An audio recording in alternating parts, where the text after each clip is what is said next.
And I believe we are live. Wow, wow, wow. Welcome, guys, to SW6 Live. We're back. It's been a long time, and it wouldn't be Chelsea SW6 without a glitch or two. For those of you that have watched the streams in the past, you'd know that Been a long time, and it is a long time, an absolute long time indeed. And you'll believe it out there, guys. We've been trying to get on air since 8 o'clock. 8 o'clock. And Mo's been doing his bits and pieces, and Kenny Ken has come to the rescue.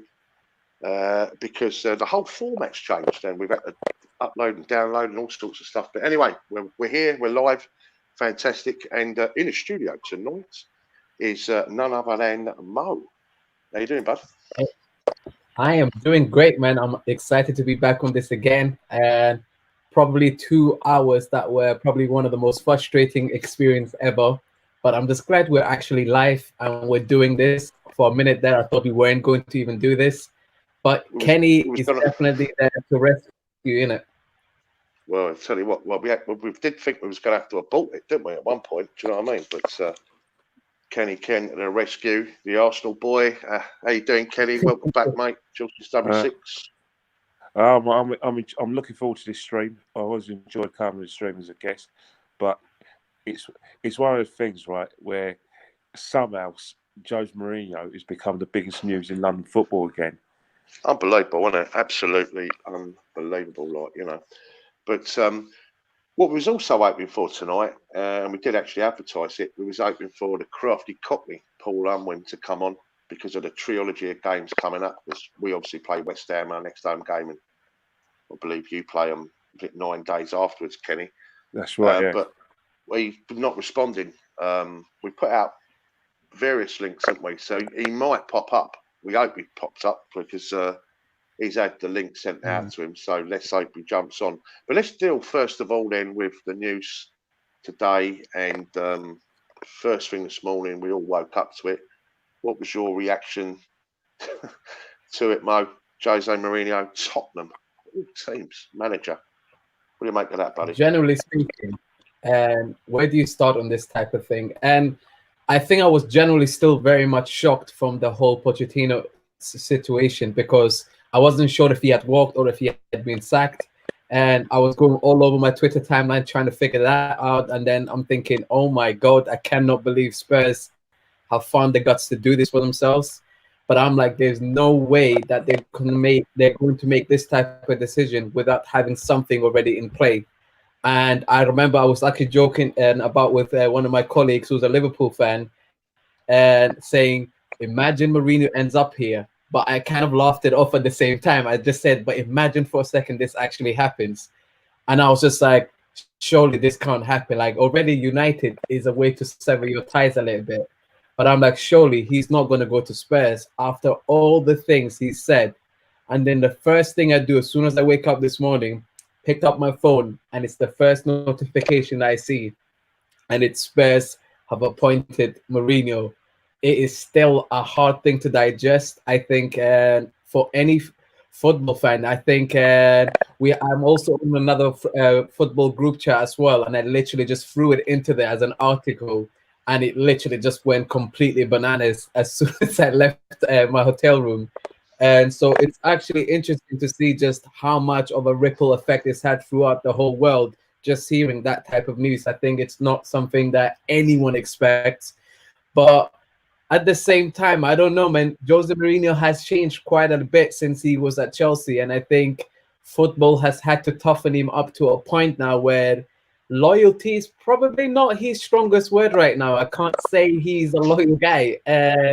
And I'm quite shocked that he's kind of saying the same type of words he's saying about different types of fans, saying, Chelsea fans were this and that, then going to Man United saying, yep, they are absolutely brilliant, blah, blah, blah. And then now hearing the same thing about Spurs fans, I'm like, mate, just give it a break. Just say you needed the money. I understand. Just say you missed the job. I get it.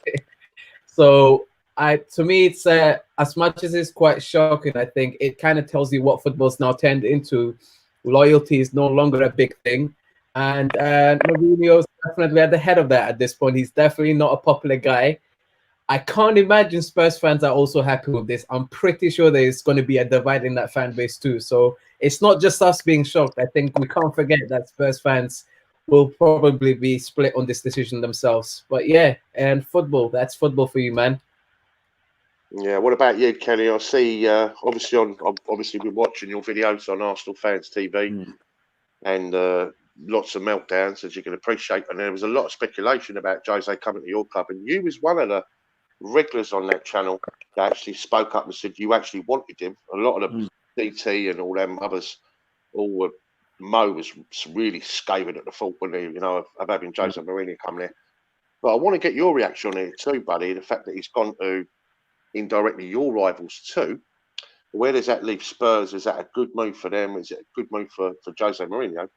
But also with the speculation that Pochettino has now moved in a favourite to take over at your club. How do you feel about that one? Well, it's a very mixed state. I think in terms of what's happened with Pochettino losing his job, I was hearing rumours. We're all hearing rumours that there was situations where if he lost against West Ham, he was going to lose his job. And it's now come out that he was basically approached to leave his job. And what they were looking for was, one, they were waiting to talk to Jose Mourinho. They'd be talking to Jose Mourinho for a week. But also it's about Pochettino's severance pay. So in terms of that decision, it was a decision that was coming, because I think if you take away their voyage into the Champions League final, they actually, for me, their league form from January up until just November, they had, was it 25 games? And they've only got, 24 games, they had 5 points. And they only got there basically because Arsenal, basically went in a meltdown from March. And then what's happened is that they succeeded in letting you leak from, because you had the very unpopular Sarri, and you leaked from them at the third place. So in terms of that, we got a better form at the end, didn't we? Yeah, you found your form. Well, you had Eden Hazard, your match winner, so that's what's helped you ultimately. He's probably one of the best players in the world. But in terms of how I feel about Jose Mourinho going to Tottenham, I'm extremely disappointed, gutted. Oh yeah. Because the reason why I'm gutted is because I still rate Mourinho very, very, very highly in terms of as a boss. I think that the situation at Man United was wrong for him. That the Man United that he wanted is that you had you got a man like Ed Woodward, who would basically fund, like I said, give Mourinho funds on players, but he's not actually giving them good players. You've got to look at the situation of Harry Maguire. He wanted Harry Maguire last season.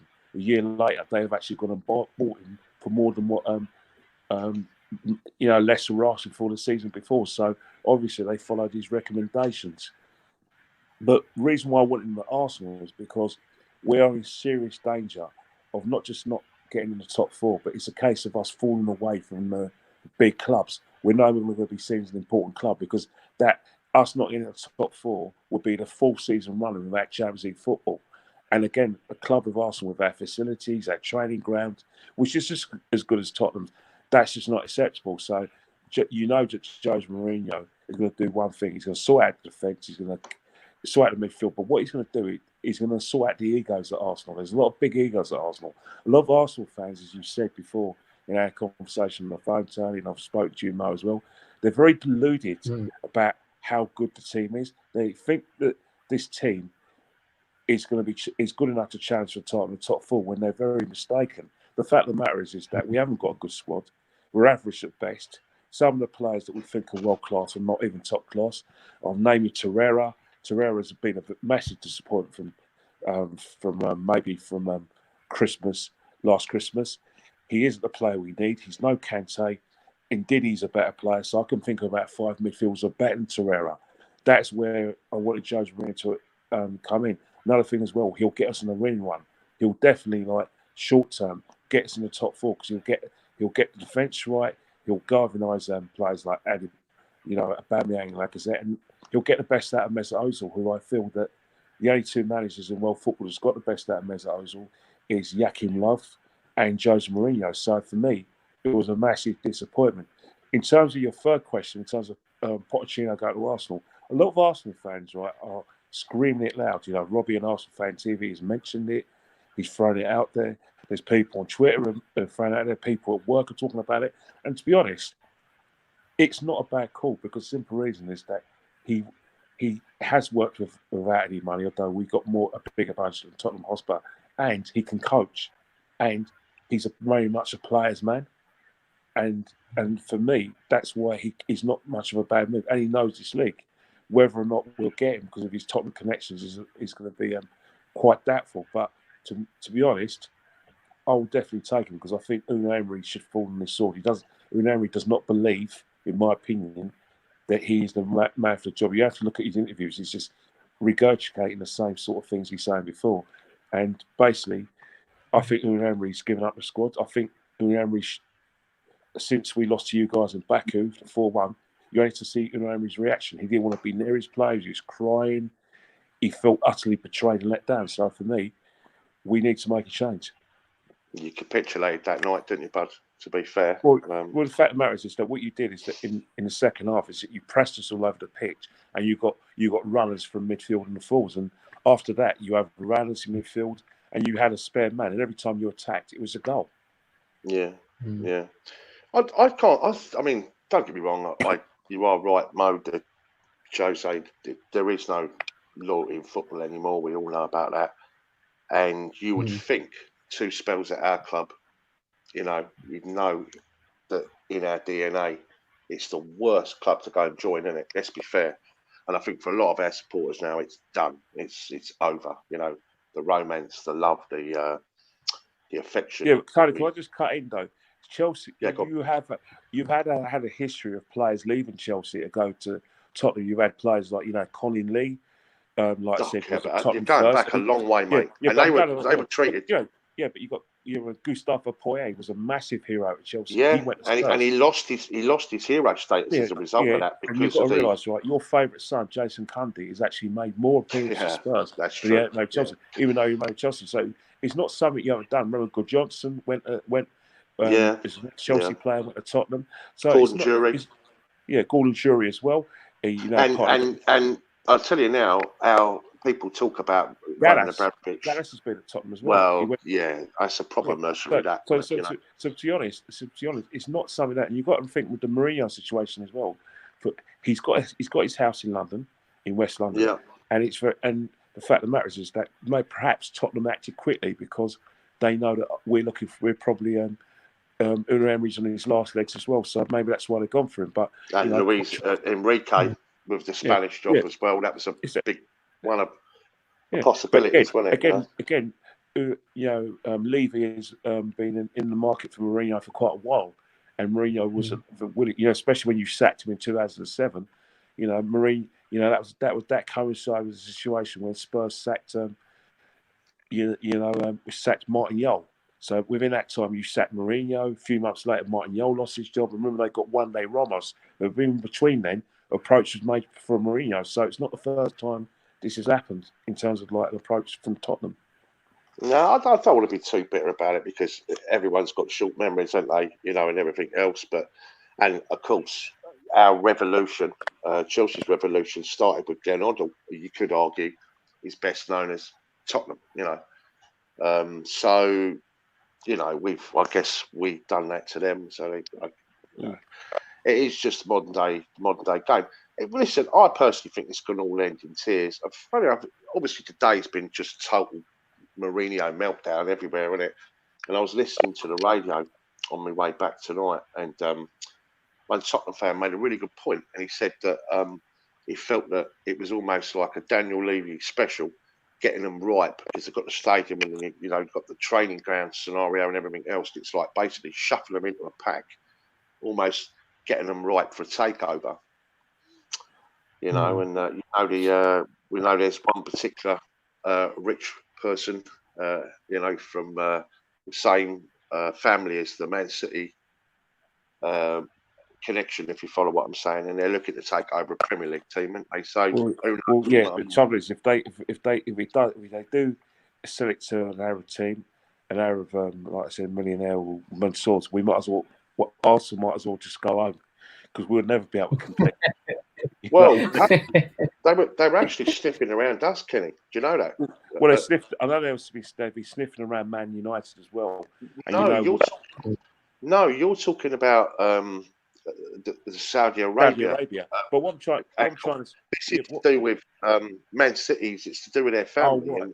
Oh, right. So I've got it wrong. Cousin of. Yeah, the fact of the matter is that any investment from you've got to realise is that English clubs need to get used to two things. One, the only people who've got enough money to invest in the big teams in Europe, in England, are foreign owners, preferably from China or abroad. Your local man from your hometown just hasn't got the money. Two, and the most important thing as well, you made a point about, Joe, it'll all end in tears. You've got to realise this, that football nowadays, there's no such thing as a long-term manager. Arsenal and Man United have been spoilt by Wenger and Ferguson in terms of they had long time ago. But the rest of the football, you have a situation where it's 3 or 4 years. It wouldn't surprise me in about 2 seasons that Man City and Liverpool have new managers, because what will happen is that either they'll say that they'll say want to change and freshen it up, and Guardiola could lose his job or Klopp lose his job, or Guardiola might want to go back to Germany or Klopp might want to go back to Germany. So it's not given that these managers are going to be there, and no one should ever be surprised with anything that goes into football. There's not, what I mean? Who knows? Maybe in 2 years, Big Frank could be sacked by you guys. It's football. Never. Right, listen, I want to do that because we have been dealing with trying to get this stream going, haven't we, tonight? And we've taken our eye off the ball a little bit about Chelsea and the Court of Arbitration for Sport. Is there any news on that, do you know, at all? Okay. I have not seen No, I haven't seen a thing on there, to be fair. Okay, because I thought the hearing was today, wasn't it? It is the 20th. It was meant to be, but I think we won't hear anything until the next month, surprisingly. And just because of the way it works, I think the club itself will hear a decision and will be able to make their case with CAS. But I think we won't hear a thing until at least mid-December. Someone sent me a private message saying that. In terms of that decision, how in terms of it, what are you looking for? Are you looking to buy players this season or get? Well, I'm going to go on about that in a minute, actually, Ken, about the transfer window, because we will sort of. But the answer is yes, and Frank Lampard's made it abundantly clear that that's something he wants to do. And there was a couple of positions on the pitch. I think we're really well covered this year, which we'll go on about in a minute. But there are a couple of positions where, and he's got his eyes on a couple of players in particular. And I think it's well versed in the fact that we've got about 200 million that we can just spend now, Ken, because we've obviously. That makes me feel very better. But I think in terms of your sorry.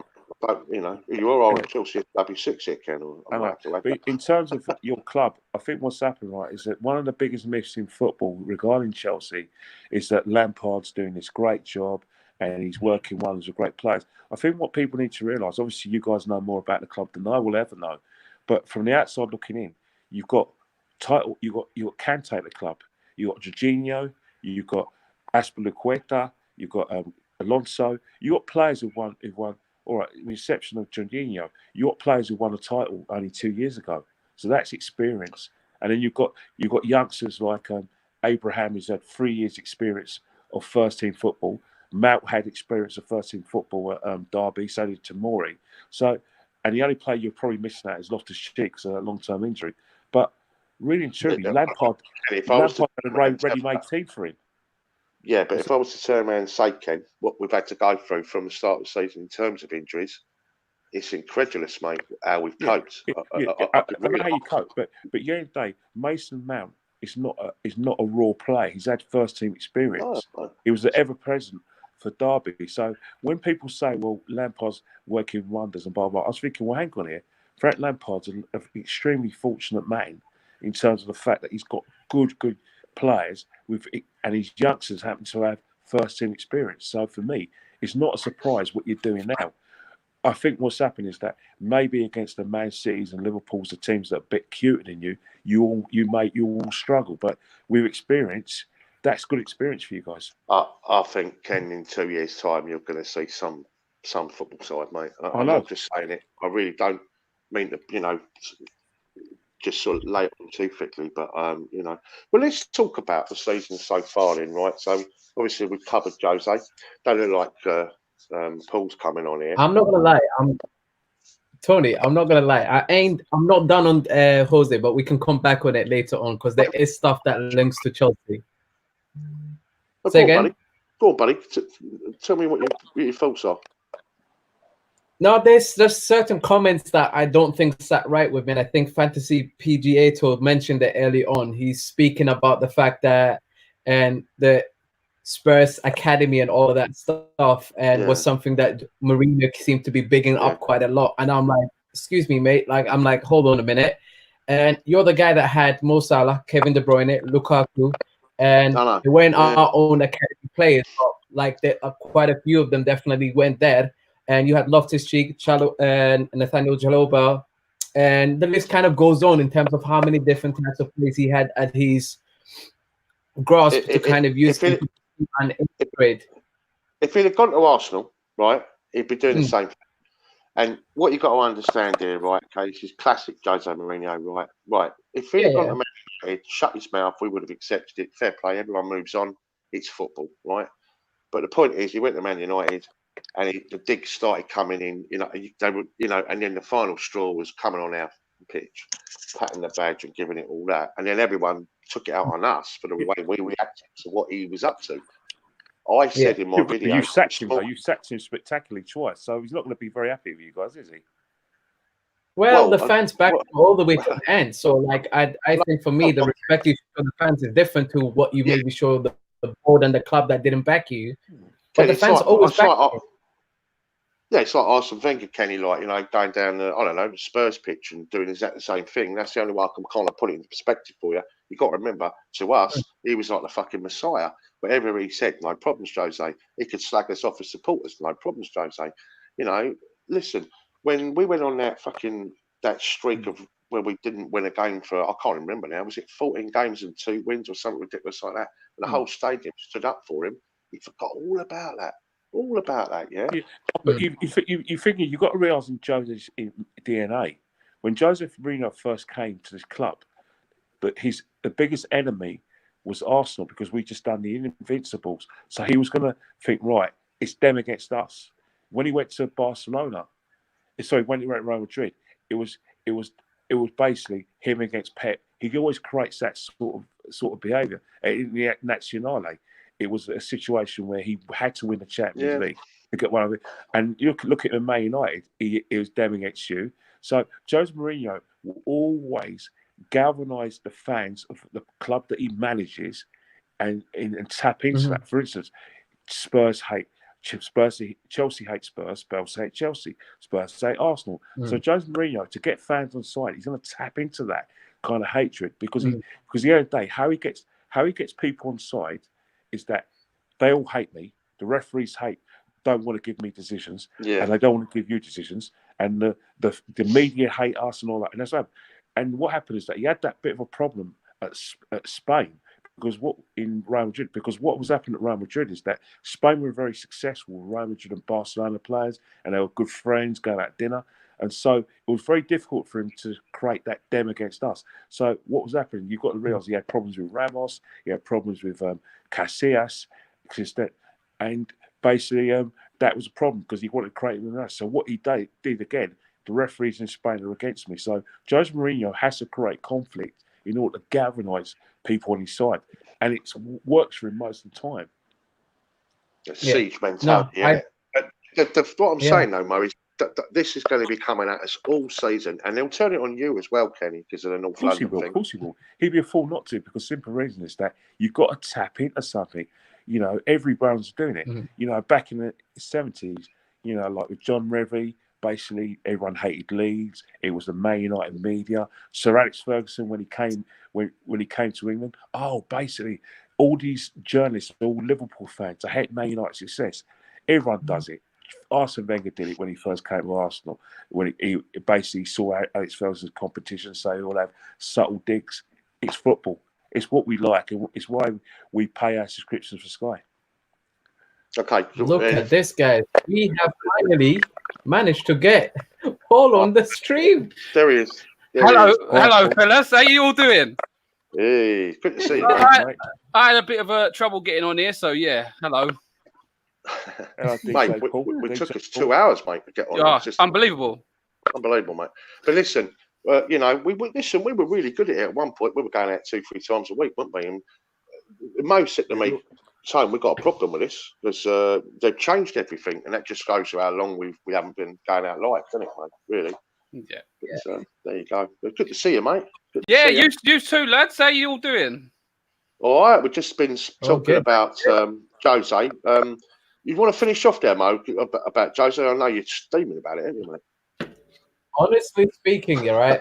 I just think, I knew this before, and I think when you're a fan of the guy and he's managed your team and you've had really good times with him, you will let go of a lot of things and not say much about him. I do think his integrity, his loyalty, a lot of the was a positive before. I'm not going to lie to you. For me, as of this point forward, I am completely and utterly questioning it. I think he's more of a hypocrite than I thought in terms of talking about the youth of any team, because this guy is just not known to be bringing youth in, and he's not known to be promoting and looking at youth. He will talk about them in a good way, but I think when it comes to taking the action and trusting them and doing what Lampard has, for example, done for us, he's definitely far from that picture. And I think that's probably why he's mentioning the stuff that he is. That's probably why he mentioned the stuff that he did against Frank Lampard in that game, saying, oh, as much as Chelsea's doing really well here, and what they haven't done is they haven't beaten Liverpool twice and they haven't beaten Man United twice. So for that matter, without any context, without considering the factors that kind of obviously affected all of those things, he just decided, oh, I wouldn't get too carried away with this one yet. Just let's not jump on the hype train here. So it's almost like, I think, to me, what I'm looking at is someone that is a little bit maybe bitter, maybe even so much to the point that he's actually quite jealous of what's happening there. And he just can't be simply happy for Chelsea and Frank Lampard, a former player that has brought him trophies of all kinds. And at the end of the day, I think I would have expected more from someone that speaks so highly and speaks so much in a way where I think he holds himself to a certain standard. But then again, I think he doesn't really hold himself up to that standard. When he feels like it, he backs down from what he says. So to be honest, I'm not going to say I'm going to wish him good luck or anything like that. With Man United, as much as I wasn't happy with it, in the end, I was able to accept and say, you know what, he deserves to go get whatever that makes him happy. Like, good luck with that.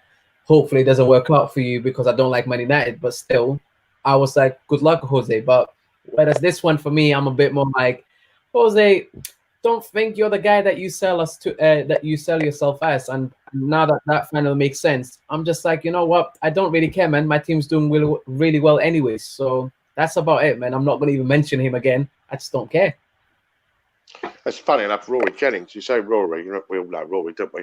And Rory, he had done a really great piece, actually, one of the major newspapers, and he said, do you know what? It's like, and what? Do you know what I mean? It's just all going to end in tears. Do you know what I mean? Get your reaction on that, actually, Paul. They're your next opponents, aren't they, Spurs? They are Saturday, yeah.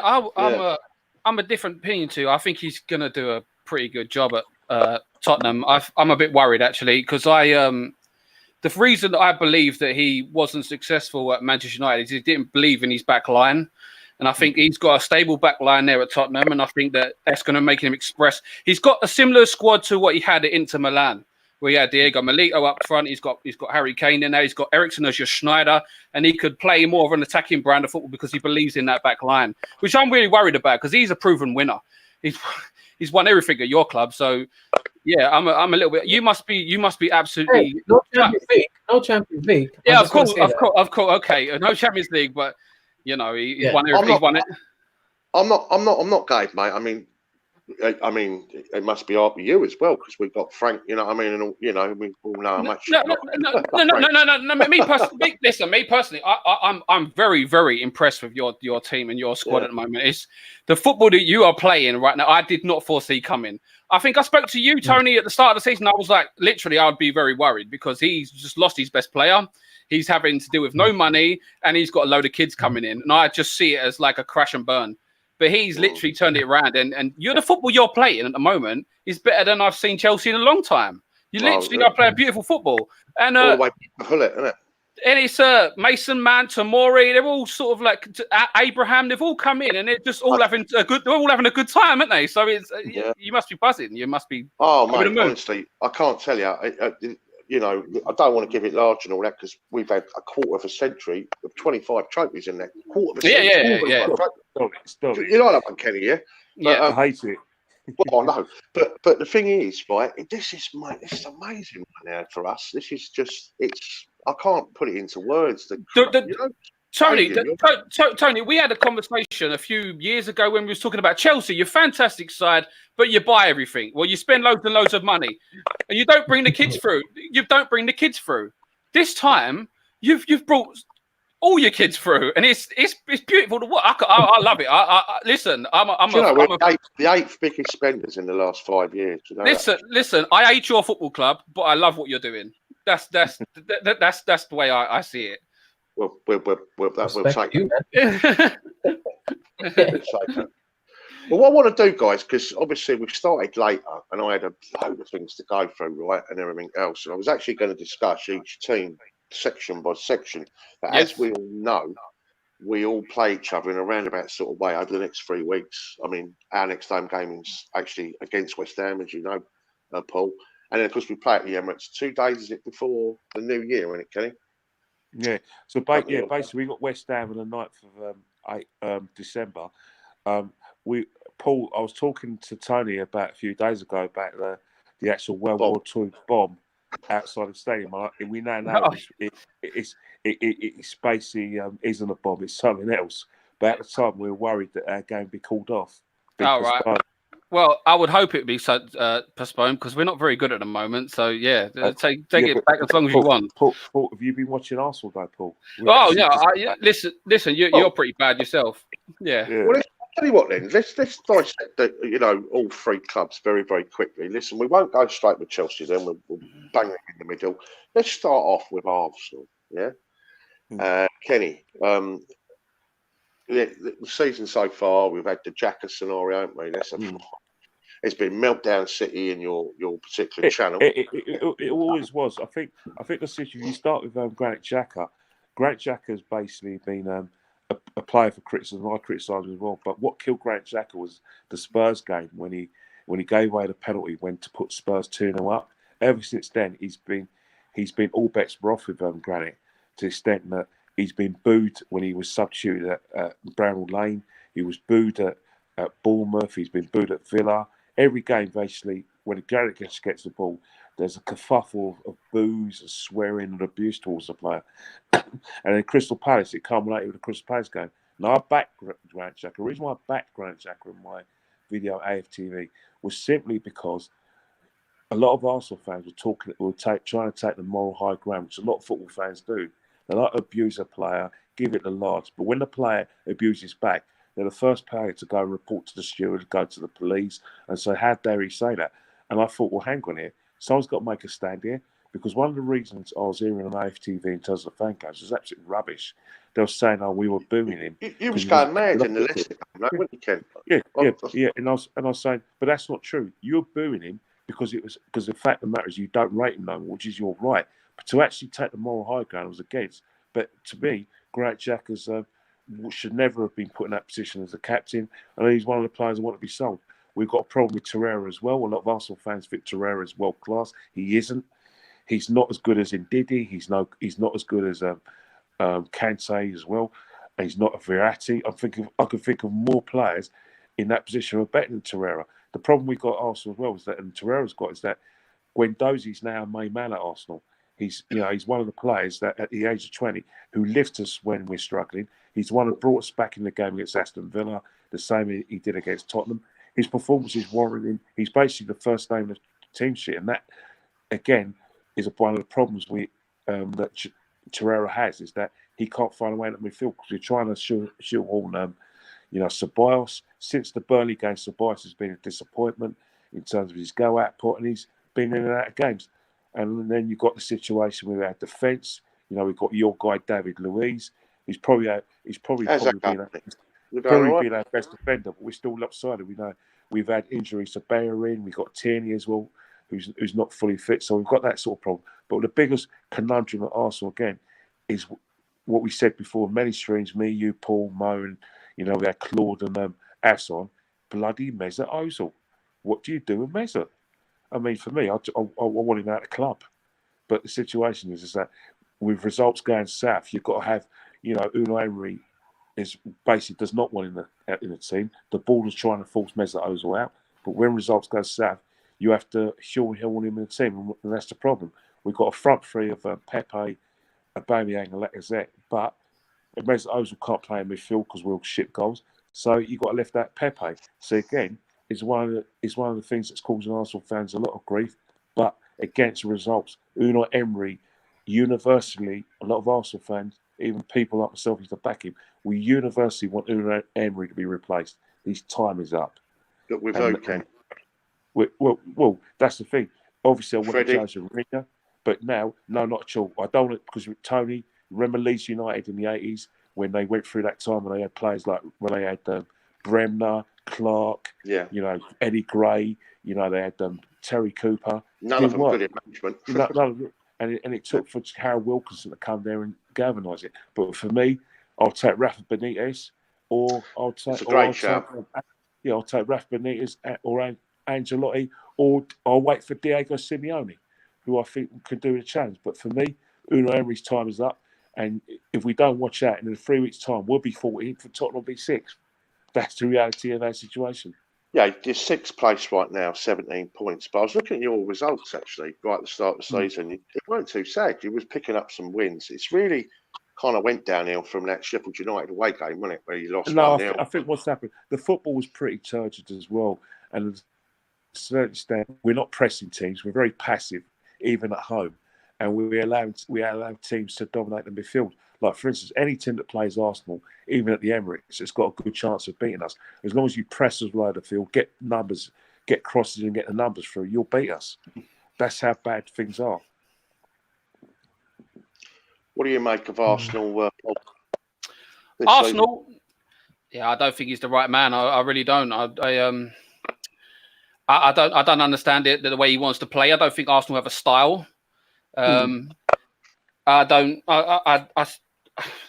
What's the issue with the players that he's brought in? Ceballos, I've not seen much. I've seen that Pepe. He looked amazing in France, and the first few games that he's played here, I've not been sold on him either.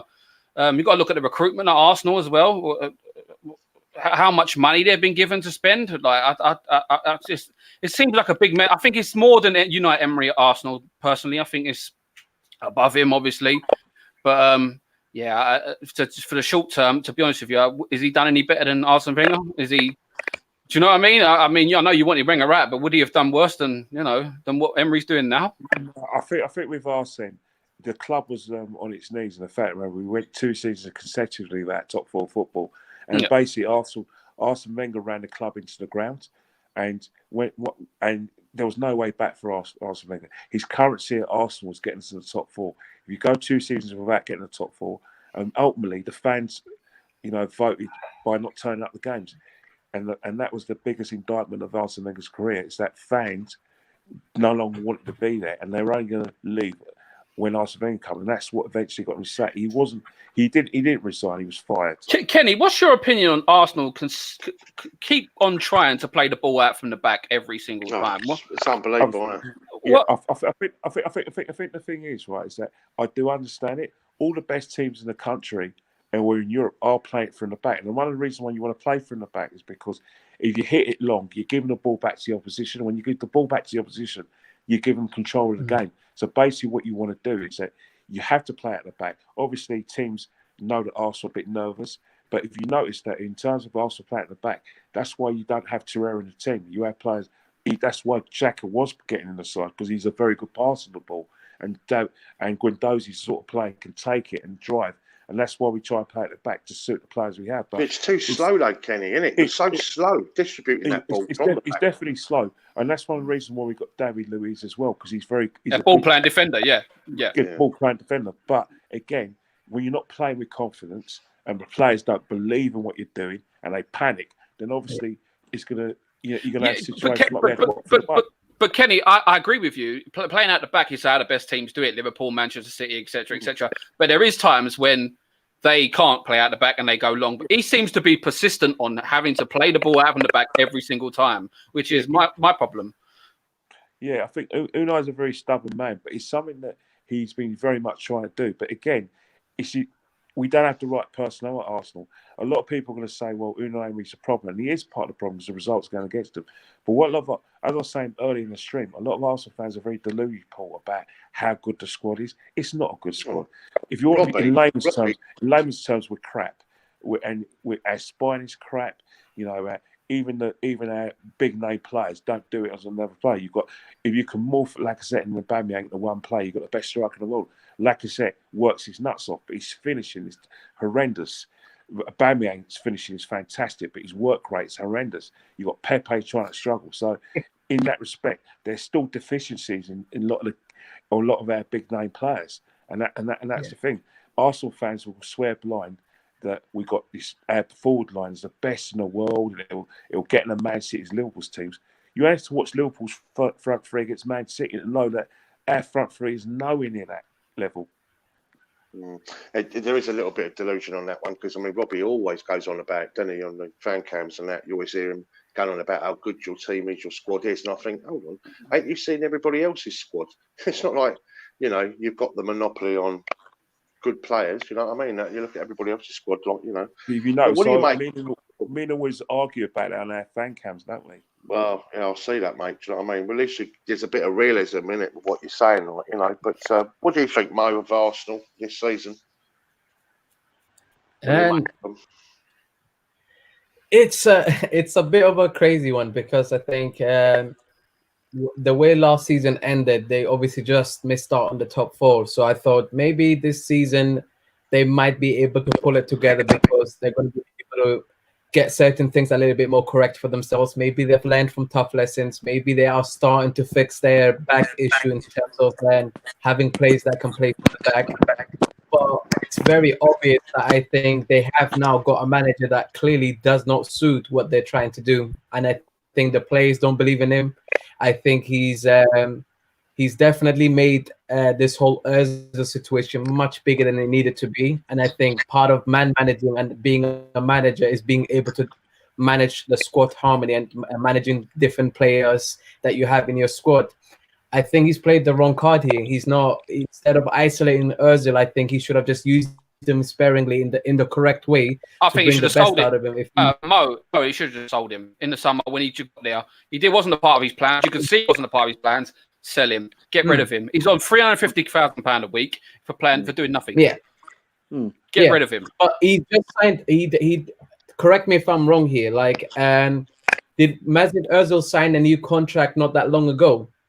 No, Mesut Ozil. I think what's happened is that we had a bit of a conundrum in January 2018. In that, it was a situation where both players were coming to the end of their contracts. Yeah, that was. So it was Alexis Sanchez and Mesut Ozil. And it was a situation where in terms of morale, you couldn't afford to lose both of the players. So obviously, Alexis Sanchez was agitating for a move. So the only way to keep Mesut Ozil was for him to negotiate a contract, because you remember in January 2017, both of them wanted $300,000 a week, and the club obviously said they couldn't afford it. But with Alexis Sanchez leaving, and Mesut Ozil still being a big name at the club, obviously he was a player we couldn't lose. So obviously they paid him what he asked for, which is £350,000. But as far as I'm concerned, as Paul says, it's been a complete waste of money. He had a good bit of form when he was asking for that contract. As soon as he got that contract, we had situations where he couldn't go to Newcastle away because of his back. And the guy was clearly saving himself for the World Cup in Russia. Of course, that's gone wrong. And I think that Mesut Ozil's fallen out of love with football, which is understandable to the extent that he was saving his best performances and saving himself for the German national team, because obviously he's won a World Cup with them. When you haven't got a national football to look forward to, then I don't see how his love for football can be at the highest level, especially when he's been left out by Unai Emery on a regular basis. Well, in that case, though, then I think Arsenal clearly made a mistake, because the call that they made of getting him to sign a new contract, I think they would have been much better off than losing both players. And in that situation, and making the correct call long-term wise, because what they've now done is, by keeping Mesut Ozil around, I think I don't think he's the only one that's creating that toxic environment. I do feel like there's certain decisions that created that. I think making Granit Xhaka captain was definitely one of the most abysmal sort of decisions that Arsenal could have made, because it's very clear he's not a leader on that pitch. He's someone that is quite rash. He doesn't really do his job properly, and when he does do it properly, it comes in rare occasions. So for me, that's not a captain material. That's not a play that can make sure that other players are on form and doing what they're meant to. So within hindsight, I think what's really quite clear to me is, and I'm shocked Arsenal haven't done this before Spurs, so they sort of sacked their manager off. Now, when you sack that manager off, you then make a decision, because for me, Emery's no better than Wenger was, in my opinion. I think the thing is, Mo, you've got plenty right, but you've got to realise this is Arsenal we're talking about. The evidence against Arsene Wenger's, not continuing as Arsenal manager was there. We knew, everyone knew about football, even though Arsene Wenger was used to trying to get us to the top four regularly. You knew the cards were falling. You knew that if Spurs got strong, that we were going to fall out of the top four. Everyone could see it. West Ham fans could see it. Chelsea fans could see it. Everyone could see it. But because of Arsene Wenger, what he'd done for the football club, a lot of Arsenal fans think he put Arsenal on the map, which is a myth. George Graham was there. Don Howe put us on the map. Loads of great managers were there and great players were there before Arsene Wenger and his team. But the trouble is that with Arsenal fans, is that Arsenal fans are very much like their balls. They don't know how to let go. Arsenal, they have this sort of thing that they're this classy club. What a load of rubbish! We had in Christmas in December 1990, our captain was doing porridge. Was eating porridge on Christmas Day 1990 because he wrapped his car around a lamppost. Tony Adams in someone's garden. That we're just like everyone else. Adams, although we could talk about Raphael Mead had problems in terms of like allegations. There was also problems with the Tuesday Club. There was also problems with Alan Sunderland getting in a car accident. But Kenny, that happened everywhere. That wasn't just that wasn't just at Arsenal. What I'm trying to say is that Arsenal have this sort of thing like we're the Arsenal. We're a club. Yeah. We're this and that. Come on, Arsene Wenger. Did you see him spat the card you? That was it? I'll tell you something, Kenny. When I ever think of Arsenal, I used to think of Arsenal as the Arsenal. I used to think of them as see, that's the thing. It's a misconception, though. It is now, Kenny. It is now. Yeah, it is now. But what Tony's saying is right. They used to be the biggest club in London. Yeah, exactly. But they're not no more. They're not no more. But they still think they are. That's the thing. And therein lies the problem. You have a situation where we have a player managers available like Jose Mourinho. Oh, we don't want him. We're Arsenal. We're all about class. But hang on here. You wouldn't be an Arsenal if you don't win trophies. If you don't get in the Champions League for the fourth year in a row, then you're not going to be a big club. You've got to realise, people laugh at Arsenal. Arsenal scare no one. No. Every time, whenever you play Arsenal home and away, you'll be very disappointed if you don't beat them. You can lose 10 games in a row, and then when you play Arsenal, you think, you know what? Thank God I'm playing Arsenal, because guess what? They're not going to press all over the pitch. Their midfielders are not going to protect their back four. And guess what? We score from a set piece, go 1-0 up. We put men behind the ball. They haven't got the players to come and break us down. Yeah, right or wrong. Yeah, that's right. Get in their face, and they won't like it. Exactly. Yeah. I think the problem with Arsenal, though, Ken, right, is a lot of people now view Arsenal in terms of, I'm talking PR image wise. When you think of Arsenal, I don't know from how you feel about this, Paul, mate, but the first thing that springs to mind is Arsenal Fans TV. It's not marble halls and Herbert Chapman busts and. It's not. It's just you think of the whole. Listen, I don't want to be disrespectful and say pantomime, but you know what I'm trying to say, Ken. It does kind of. It's very. It's the first thing that springs to mind. You've got to remember that Arsenal Fan TV is a very successful venture. But why, Ken? Yeah, but remember, without Arsenal Fan TV, there wouldn't be 100% Chelsea. No, there that's wouldn't right. be West Ham Fan TV. There wouldn't be We Are Tottenham Fan TV. We Are Tottenham Fan TV. It's created a phenomenon. Yeah. And the fact of the matter is that Robbie was very right in what he said. Is that there's a lot of people who know about football who haven't played the game. Where you go in a pub, they have a great conversation. Robbie's giving football fans that. The problem is, though, is that the old school at Arsenal didn't take control of Arsenal fan TV. They ignored it, didn't want to know. And what's happened now is that the new fan has come along. And what I say about the new fan, I'm not saying it's a bad thing, but a lot of the new fans don't know about the history of Arsenal. They don't know the history about anything else. I remember Lee Gunner doing a stream about David O'Leary coming on the board, and some young guys, it doesn't even know who David O'Leary is. They don't know who David O'Leary is. I remember one time a friend of mine was telling me that Lee Judges was walking next to Liam Brady, and young people pushed Liam Brady out of the way to go and ask for Lee Judges' a selfie. And it's Lee Judges and Liam bloody Brady. But that's the phenomenon it is now. Yeah, YouTube's a very young person's game.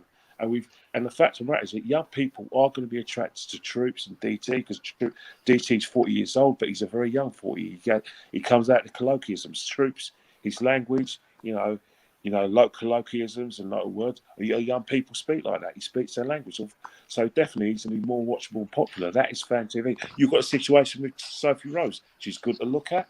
Everyone associates her with Chelsea. She's not a Chelsea old school. She probably couldn't even spell Chelsea before the channel camera. But that is fan TV. To be fair though, I will say Lee. I've known Lee Gunner for about 20 years though. He's always been a gooner. Yeah, I'm not talking about Lee Gunner. I'm talking about Lee Gunner, but I'm talking about Lee Judges when Liam Brady and Lee Judges were outside the ground and they ignored Liam Brady. And went for Lee Judges because of the AFTV. Crazy, isn't it? Yeah, absolutely crazy. But that's the point I'm trying to make, Kenny. That's the point I'm trying to make. I look at Arsenal. You are right about it, but at the end of the day, you can't put the genie back in the bottle. No, you can't. Listen, we'll move on now. Let's just cover the boys now. It's all about the Chelsea. Yeah, we should get the West Ham. Yeah, let's skip past West Ham, mate. Let's not bother about West Ham. No. I want to hear about West Ham. I've got a lot of questions about West Ham. I want to hear about West Ham. I want to know why Pellegrini hasn't been sacked yet. He will. He's coming. Well, listen. Can we cover West Ham? Let's cover West Ham then, right? Right. Let's cover West Ham first of all, and we'll end up. I want to know why you've got some fantastic players. You've got Yarmolenko, you've got Anderson, you've got a good team. I don't understand why you're still getting these adverse results when you've got actually good players. Personally, I believe now that they're not playing for him, and I think he's lost the dressing room. I think his substitutions and his starting squad have been questionable. We played Newcastle the other day and got absolutely smashed at home by Newcastle of all teams. They had a player on the wing called Alan Saint-Maximin who absolutely tore us to pieces. We played a right back, a 38-year-old or 37-year-old Zabaleta to mark him. I found that absolutely extraordinary. We got Fredericks, one of the fastest fullbacks in the league, on the bench. I don't know why he's done that, but he played Zabaleta. He must trust Zabaleta with his life, because I don't know why you get to mark Maximin when he's rapid. I just listen. The goalkeeper getting injured has not helped, because he's been safe hands ever since he's turned up. He's been brilliant. We've got this clown. We've got this clown in goal now. Oh, brilliant! Brilliant goalkeeper, mate. I couldn't ask for a better goalkeeper. But the one we've got in goal now is an absolute clown. I don't trust him across. I think they scored from a corner where he punched it in his own net last week. So horrendous. Listen, it ain't just him. Some of the defending has been shocking, and it feels very much like you say, Anderson's a very good player. He is a good player, but he blows hot and cold, which is the reason why I believe he's not gone to one of the top 4 clubs or one of the top 6 clubs, because he turns up when he feels like it. When he does turn up, he's brilliant. When he doesn't, you notice, because he's not there. You've got Mark Noble, who, for me, I believe this must be his last season. I said this for the last 4 seasons, but this must be his last season. You've got Declan Rice, fantastic, but even him, the last few weeks, he just seems like I don't know whether his head's been turned by, there's been talk of Manchester City looking at him. I don't know if his head's been turned, but it don't seem like he's playing as well as he has done at the start of the season. I personally put the blame this time. When the last time you spoke to me, I put the blame fully towards the board, because the board weren't backing their managers. It wasn't supplying any funds. They wasn't giving anything towards player sales, blah, blah, blah. This time, Pellegrini's had a lot of money to spend. Last season, he had the most money we've spent in years, 100 million. We ain't spent that since I've been born. This year, he had 50 odd million or whatever. He's bought players that questionable. He bought Pablo Fornals, which we thought, he was in the under-21 European Championship. He looked fantastic. He's turned up. He's not ready for the Premier League at all. Like, we've just lost Landini for injury. He's probably our best player, to be honest. We've lost him for injury, and we're going into the Tottenham game now, who just got a brand new manager, and the players are all going to be fired up, and we haven't got a goalkeeper or our best player. I'm not. No, they won't be coached. They won't be coached in Jose way. No, you're They'll right. be playing the old way for that game. Yeah, but he's going to be in the stands. He's going to be in the stands, and the players that have probably lost faith in Pochettino are going to get a lift from it. Yeah. Paul, and you normally do. We do. I think. Listen, I think it's Tottenham. We always turn up against Tottenham. Whether we win or lose, we always turn up. So we might nick something, but I'm not confident. I just do. So do I. Jose Mourinho's had his first training session today, where he's met the players. So he's definitely going to be in a dugout. He's going to be very much hands-on. Is he? This Saturday. Yes. Well, you might. You've got a chance then. I don't know. I don't know. At the moment, I'm just not. Every game you play now, I'm just going into it. I'm not confident. If he's coached all that Pochettino style out of them already, mate, you've got a chance. Well, what? So are they going to park the bus today? Yeah, probably. You must be. You must be absolutely. Listen, he is your the best manager you've ever had. He's won year. I don't know. It depends how you look at it. And listen, yes, all right, yeah, I'll accept he is in terms of trophies. Yes. And it was. I saw a statement today which he released in 2015. He said, "I'll never ever manage Tottenham." And I looked at it and I thought, you got to understand it, Paul. It's like it's like Bobby Moore playing for Millwall. It's disgusting. You know, and that's the truth, right? Because to us, it's bigger than anything. Yeah, I mean, it's like. Understand it, obviously Kenny with the Tottenham thing. But the thing is, Paul, Bobby Moore in 1970 did try to engineer a move at Tottenham. He did. So Bobby Moore was not the sort of. He played against us in 75. He did. No, he did leave at the end of his career and played against us in the cup final. Yes, he did. 75 for Fulham. Yes, 75. That's it. When he did try and engineer a move to Tottenham. He did, but that never happened. Listen, don't try and take legend status away from Bobby Moore. He's a legend of West Ham. You know, the thing in terms of Bobby Moore, though, is that it wasn't. The fact of the matter is, I still, we spoke to you before. I thought the way that England treated him when he was alive, West Ham treated him was quite disgusting. West Ham treated him disgustingly. He turned up to a game and walked in, and he got thrown out because he never had a ticket. Bobby Moore, unbelievable. Can I just ask, though, Paul? I want to quickly just get your reaction on, and I'll go to Mo next. The London Stadium, are you now settled because you hated it? You know, do you like it now? I still don't like it, but we ain't going nowhere, so you're going to have to put up with it, like it or lump it. I mean, my seat ain't too bad. I'm not far from the dugout, so I'm sort of like on the lower tier, so it ain't too bad, but I mean... It still costs a fortune, like to eat around there. It's still like it's a bit of a slap to walk from where I park. And fucking cheap, isn't it? Cheap. They get all tax free, don't they? It's horrible. Complain. I mean, even as an away fan, I just think as a away fan experience to go to that stadium, I wouldn't like it. It's not great. I love it.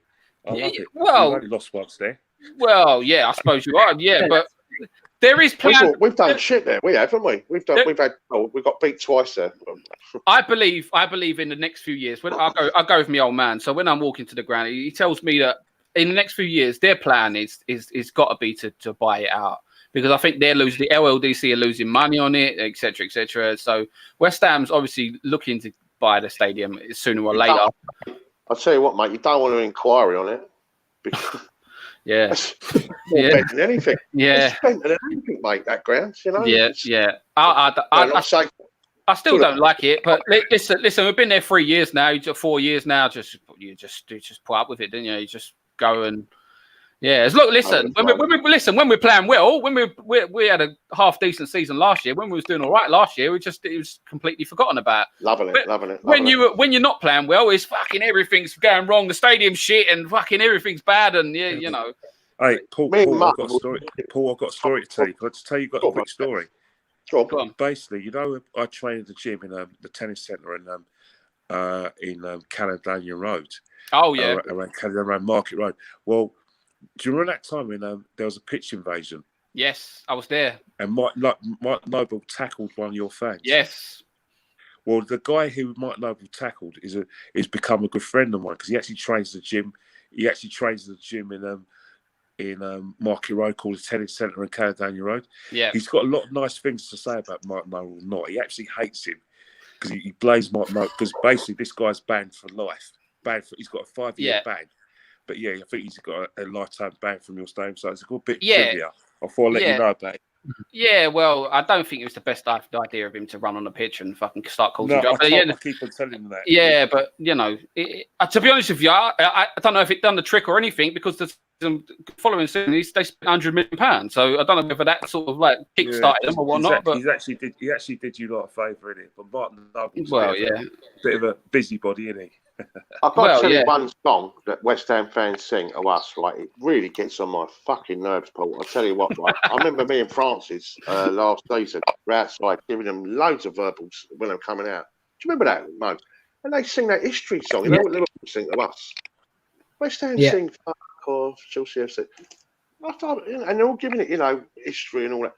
Are you fucking for real, mate? You know what I mean? It just, you know, I don't know why they do that. Do you know what I mean? What's all that about, Paul? I You'd be saying history shit to us. Well, I think it's because we won the World Cup in '66. Well, I think that's the reason why. But I don't get it. What, Mo? West Ham, mate. What we saying?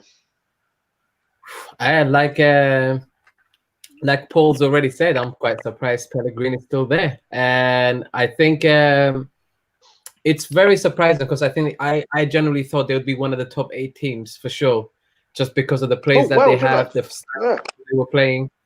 I thought, man, they're also adding so the addition of Sebastian Haller was one that I was like, damn, that's a very, very good signing. Like, that's a nice upgrade on Andy Carroll, who I'm not gonna lie to you, I never rated him.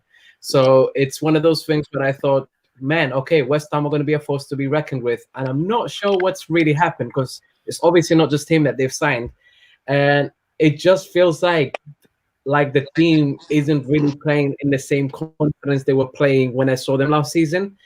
And I think sorry to cut you off. Sorry to cut you off there, Mo. I did see in the Mirror today. Yeah.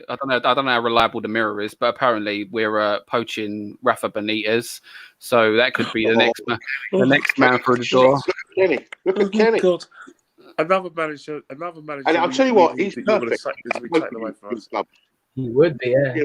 It's perfect for you lot. Do you know what? I'll tell you another thing as well, Kenny. You lot missed out big time. You should have got Klopp, mate, because he was perfect. Oh, perfect, yeah, 100%. We had a 6'4" Frenchman who basically was in the way. So we lost out another. So we lost out a 6'4" German because of 6'4" French. Where'd you hear that, Paul, about Benitez? In the Mirror. In the Mirror. I don't know how reliable the Mirror is, but yeah, apparently we are trying to get Rafa Benitez. Very reliable, is it? It'll be interesting. If you're willing to pay the money that he's obviously demanding from Premier League teams at this point, it's going to be interesting. And I do think, honestly, regardless of what happens, it looks like it's headed in the way of Pellegrini more than likely losing his job. Yeah, 100%. And I think I find it funny that what you said actually is something I noticed when I watched the last game and against Newcastle. And when I saw like Zabaleta in that team sheet, I was like, what the hell are you lot thinking like this? Because I remember how fearful I felt about St. Maximin, thinking, oh my goodness, Azpilicueta and is going to have a bit of a nightmare here. And I was like, please, for the love of God, can we not play Alonso in this game either? But we had to go with it. We ain't got a choice. In that game, Mo, literally, Newcastle literally parked the bus and then broke with pace. They knew our back line was very slow. Yeah. We had a Zabaleta at right back and they had St. Maximin who's rapid. So we was trying to break them down. When they got the ball, bomb. They was, you know. So it wasn't rocket science. I saw it from the ground. I'm not a football manager. So, yeah. But looking at your results there, Paul. I'm just looking at your results there, mate. And after you beat Man United, sorry, mate. After West Ham beat Man United, you've gone on Well, losing streak. Yeah. 4-0 away at Oxford in the Cup, 2-2 draw away at Bournemouth. You lost at home to Palace, Everton away 2-0, Burnley away 3-0. Was it at home or 3-0? Was that away? Newcastle was at home, and away was Everton and Burnley. So that's yeah. 4 defeats on the spin, Yeah. isn't it? Yes. So And getting smashed at Oxford. And then we've got Tottenham who's coming on Saturday. So and then we've got your lot, and then we've got ours. So it's it's hard, isn't it? It's really hard. Your next fixture, Paul, you're gonna beat us in the ninth. If Unai Emery's still manager, you're gonna park the bus like you did last season, and you're gonna get a lucky goal, and that's it. You're gonna win. I thought it was quite a good goal, actually. What, Declan Rice? Yeah, I thought it was quite good, actually. Yeah. Jesus Christ, the first. It was quite good. I did see your fan cam that day. You was quite irate that day, wasn't you? Damn right, we did. It's a London derby.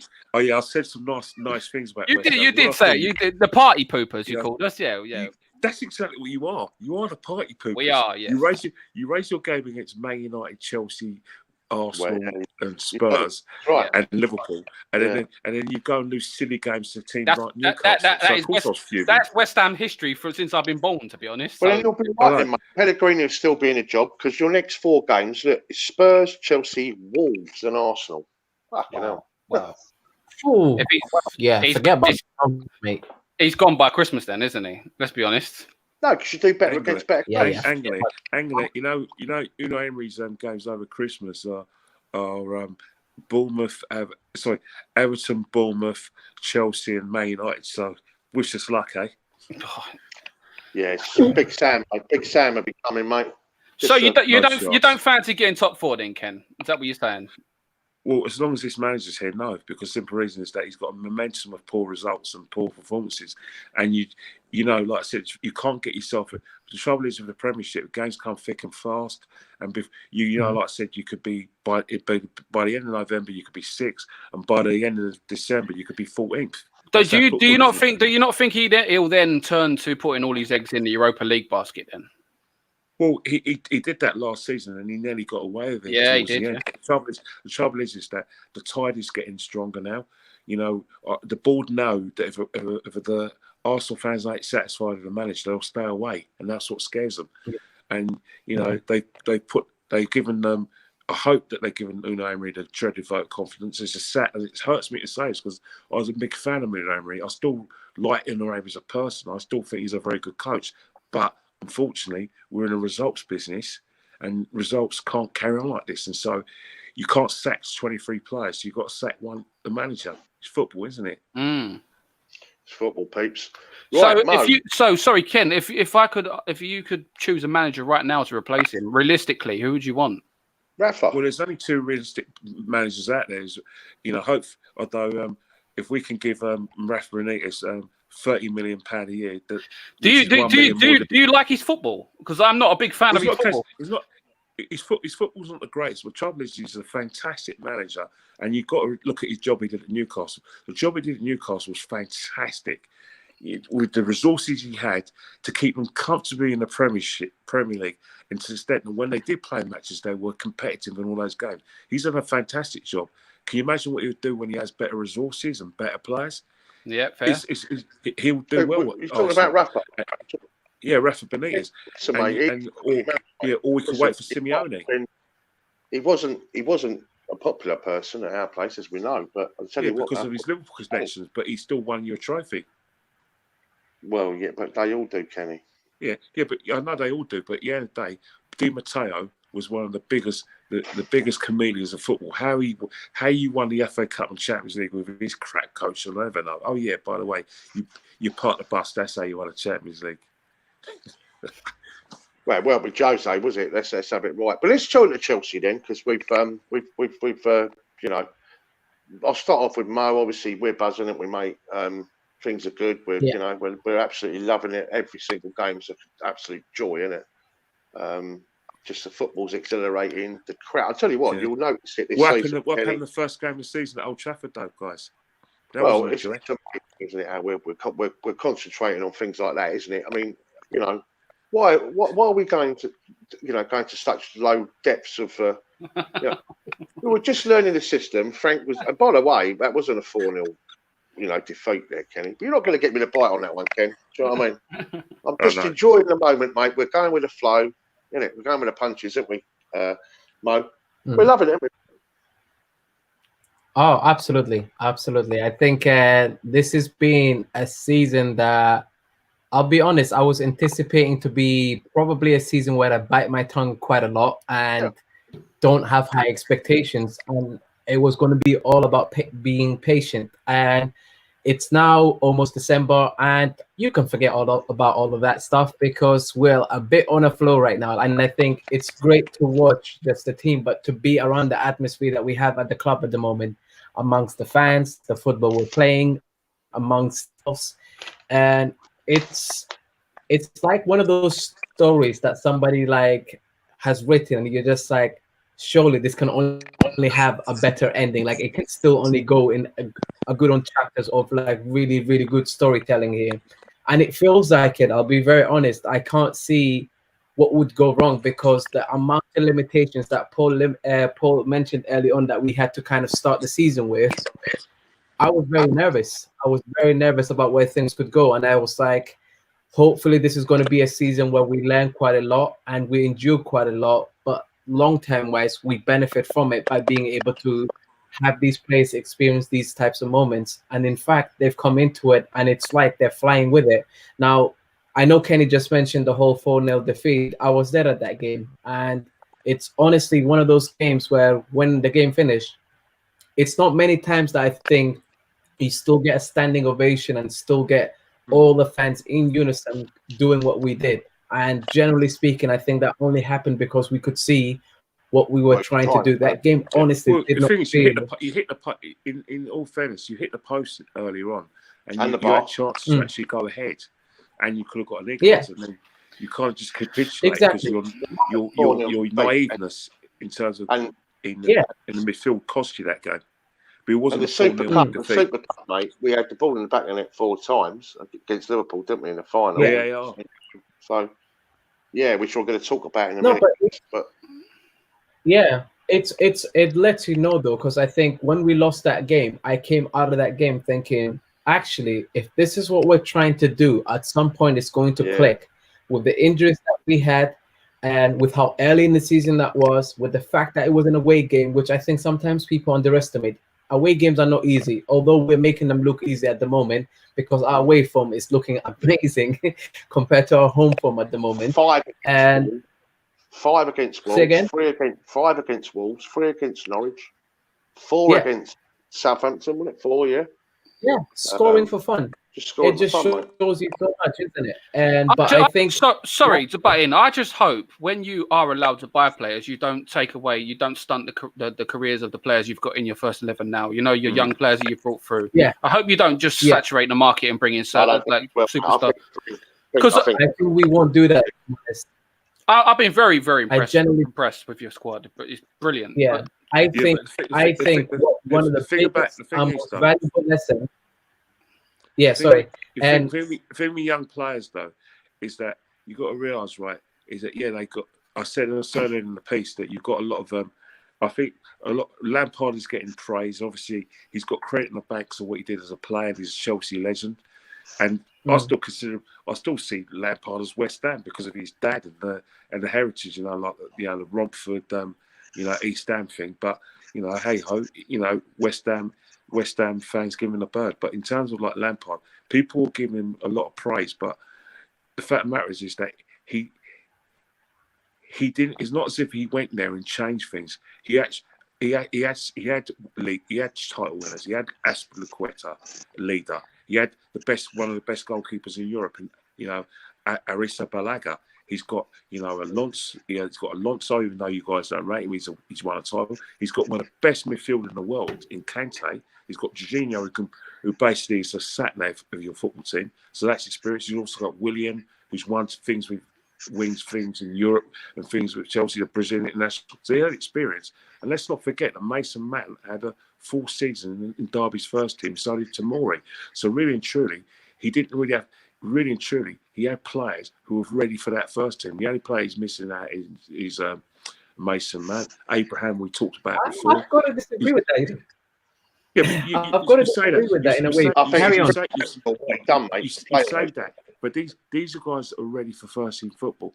And the fact of the matter is he's got very good players. You've got to realise, right, is that one of the things that, even though you've got a lot of players who are out alone, but the fact of that, these players out alone, they're not sitting on the bench of the clubs they go to. They are playing first team football. They've got experience, you know what I mean? And that's going to only help Chelsea. But we got players like Reece James, that's why you've got Reece James, Callum my biggest fear for your young players is that, with the games coming thick and fast at Christmas, playing every 2 or 3 days, you've got the Champions League as well. There is going to be a situation where, because they're young players, and because, like I said, you're playing that high pressing game, attacking football, getting numbers. Well, we run out. You're going to tie it. By April, you can tie it. Mate. Do you want to tell me why? I know what you're saying, Ken, right? And I get where you're coming from.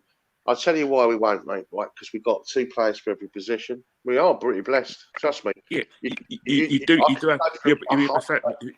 One thing I'll shake Lampard's hand for is that he gave Tammy Abraham his head, and he's not playing Giroud, because Giroud, even though Giroud is a player I admire a lot, not because I think he's a great player, it's because of the way he started his career. That would have been a backward step, playing Giroud ahead of Abraham. Yeah, but I mean, yeah, absolutely. But what I'm trying to say to you, mate, and Mo would back me up on this one, we've got so much cover on cover, haven't we? We've got 4 wingers for 2 positions, right? Pulisic, Peko, Willian, Hudson-Odoi. There's you go. Your central and holding mid. You got Kante, Janillo. You've got Kovacic, who's playing out of his skin right now. Then you've got Barkley. We've got Ruben Loftus-Cheek to come back in. You look at our centre back. We've got the Welsh in there. Tony, you just proved my point. Then that's my point. Is that Lampard's already got a very strong group of players to work with. So it wasn't this. He wasn't handicapped when he first went to your club. The only thing he was handicapped to is the experience and the fact that Abramovich is a very demanding coach. But Lampard, you've got to get good results if you have good players. And Chelsea have got very, very good players. They're probably, to the extent that, did they really need to go in the market with the players that come through? Probably not. I think he'll go out and he'll get 2 or 3 very, very high quality players back to it. You're right, but don't want to upset the apple cart, dear Paul. No, that's right. I mean, you lost a Hazard at the start of the season, and then obviously when I spoke to Mo, I spoke to one of you, and I feared for you, because he literally last season he was your best player, wasn't he? He was everything, and then you lost him, and you brought in an inexperienced manager. You'd have none money to spend, and he works wonders, doesn't he? People saying we wouldn't even make top 6, Paul. I was one of them. I'm not going to deny it. I was one of them. I didn't think you'd be in and about it. Honestly, I thought you'd fade away. But the football you're playing is a credit. I've got to be honest, just a credit. It's brilliant. So I mean, I'll tell you what, though, right? You can always tell by the noise of the stadium, yeah. And I can honestly say, I kid you not, Ken. Stamford Bridge is a different place now. I've not experienced an atmosphere like that for a good 10 years. I think what's happened is that it is very nice for a club like Chelsea, where you've gone down that road of getting one of your own as a manager, someone who knows the club, a player that's got credit in the bank, and when you couple that up with good results and getting good players, it's a win-win for your fans. You may not win the Champions League this season. You may just get the top 4. But the fact of the matter is that you guys feel you're going in a step in the right direction by getting them. He had no expectations on his head, did he, when he came in? No, it was like a free season for him, wasn't it? So when he came in, it was a young, hungry, fresh manager with fresh ideas. It was like, you've got these players, you've got no money to spend. Whatever happens. You're still going to be here next season, and go for it. Do what you got to do. And he took the ball by the horns, hasn't he? He's been brilliant. So fair play. Thing about Big Frank. Big Frank's a very intelligent and very impressive man, to the extent that, like I said, he's very single-minded in what he wants to do, and he was always going to do it the right way. Like I said, he's been a thorn in my flesh for quite a few years, but you can't have anything but respect for the guy. I don't know about that. Well, he's been a thorn in my flesh anyway. Yeah, well, go on, Mo. Sorry, buddy. No, it's all right. And I'm gonna make sure I don't allow Kenny to interrupt me this time. And and no, what's really cool is I think I do think like what you're saying, Kenny. I think you're dismissing this. There's quite a lot of things there that could have easily gone really wrong, from inexperienced manager to inexperienced players that aren't proven in the Premier League, to a media that was ready to pretty much nail us as soon as we cocked up badly enough. I think there's a whole lot of stuff that when you combine it, I think if it wasn't managed the way it was managed by Lampard at the moment, honestly speaking, I think not many people could come into that type of job, losing your best player, having been in a transfer ban, and then all of a sudden being just told that what you have is the remaining types of players that don't necessarily fit the type of football you're trying to play, on top of just youngsters that you are and you have at your disposal, like maybe, just maybe, might work out for you. Yes, you've had two of them on loan that you know them quite well. But other than that, you've got to understand we also had quite a lot of injuries. And I think these are all combinations of factors that they're not ideal. Like no manager wants to walk into a job like that and think, yeah, I got this. Like that's not necessarily what comes to mind at first. I think he's just managed it really well. And I think we're discrediting him if we don't look at this factors that he's had to come into and how well he's managed it. I do feel like the club's whole philosophy has changed in terms of how we're viewing things, from the backroom changes, the staff changes. It's all about trying to get back that Chelsea identity that we have lost over the years. All the way through, isn't it? Yeah. And we've had to. And I think it's a harsh lesson that we've learned. But the thing that makes me so happy is that even when this transfer ban disappears and we finally get a chance to buy players again, I do think we're going to do it very differently to how we've done it in the past. Because one of the biggest issues we had is we became a club that was really desperate to sign players like Danny Drinkwater. And I will never forgive it. Never will forgive it. Because I generally don't think these types of players were ever good enough to wear that Chelsea shirt. No offense to the guy on a personal level, but I'm being honest in terms of the type of caliber of players we should be going after. Danny Drinkwater is not one of them. Papa Della Borgia is not one of them. Timmy Bakayoko, as much as I was hoping he would actually become a success, clearly not one of them. And the list kind of goes on. Alvaro Morata, who I thought maybe he could prove himself here. Those players you mentioned, like Timmy Bakayoko, Papa Della Borgia, etc., they wasn't actually brought in by the manager, was they? They was brought in by your director of football, wasn't it? Yes. Was it Michael? Was it Michael? Was it Emanala? Michael Emanala. He's not there at the club anymore, is he? He's gone, isn't he? But you talk about Bakayoko. Yeah, but you talk about Bakayoko. Remember, he just won a league with Monaco. And he was successful Monaco side. So I thought that was going to be a good buy as well. But the thing when you buy a lot of players, you've got to look. You look at Chelsea, right? For every DH dropper, there's always a Matthias Ketchman, isn't there? Yeah. I think what he's trying to say is, if you look at our DNA and go all the way back to, say, he went all the way back to 2004 to 05, we were getting top draw players, right? Yeah. And then we shifted the emphasis, and we were buying lots of 35 million pound players. That's what you're trying to say, in it, Mo. Yeah. Top, or just in the next level or the next level down. Now, I think we're in a position where these kids are so good, Ken. I think it was Jurgen Klopp said they're like 30, 40, 50 million pound players already now.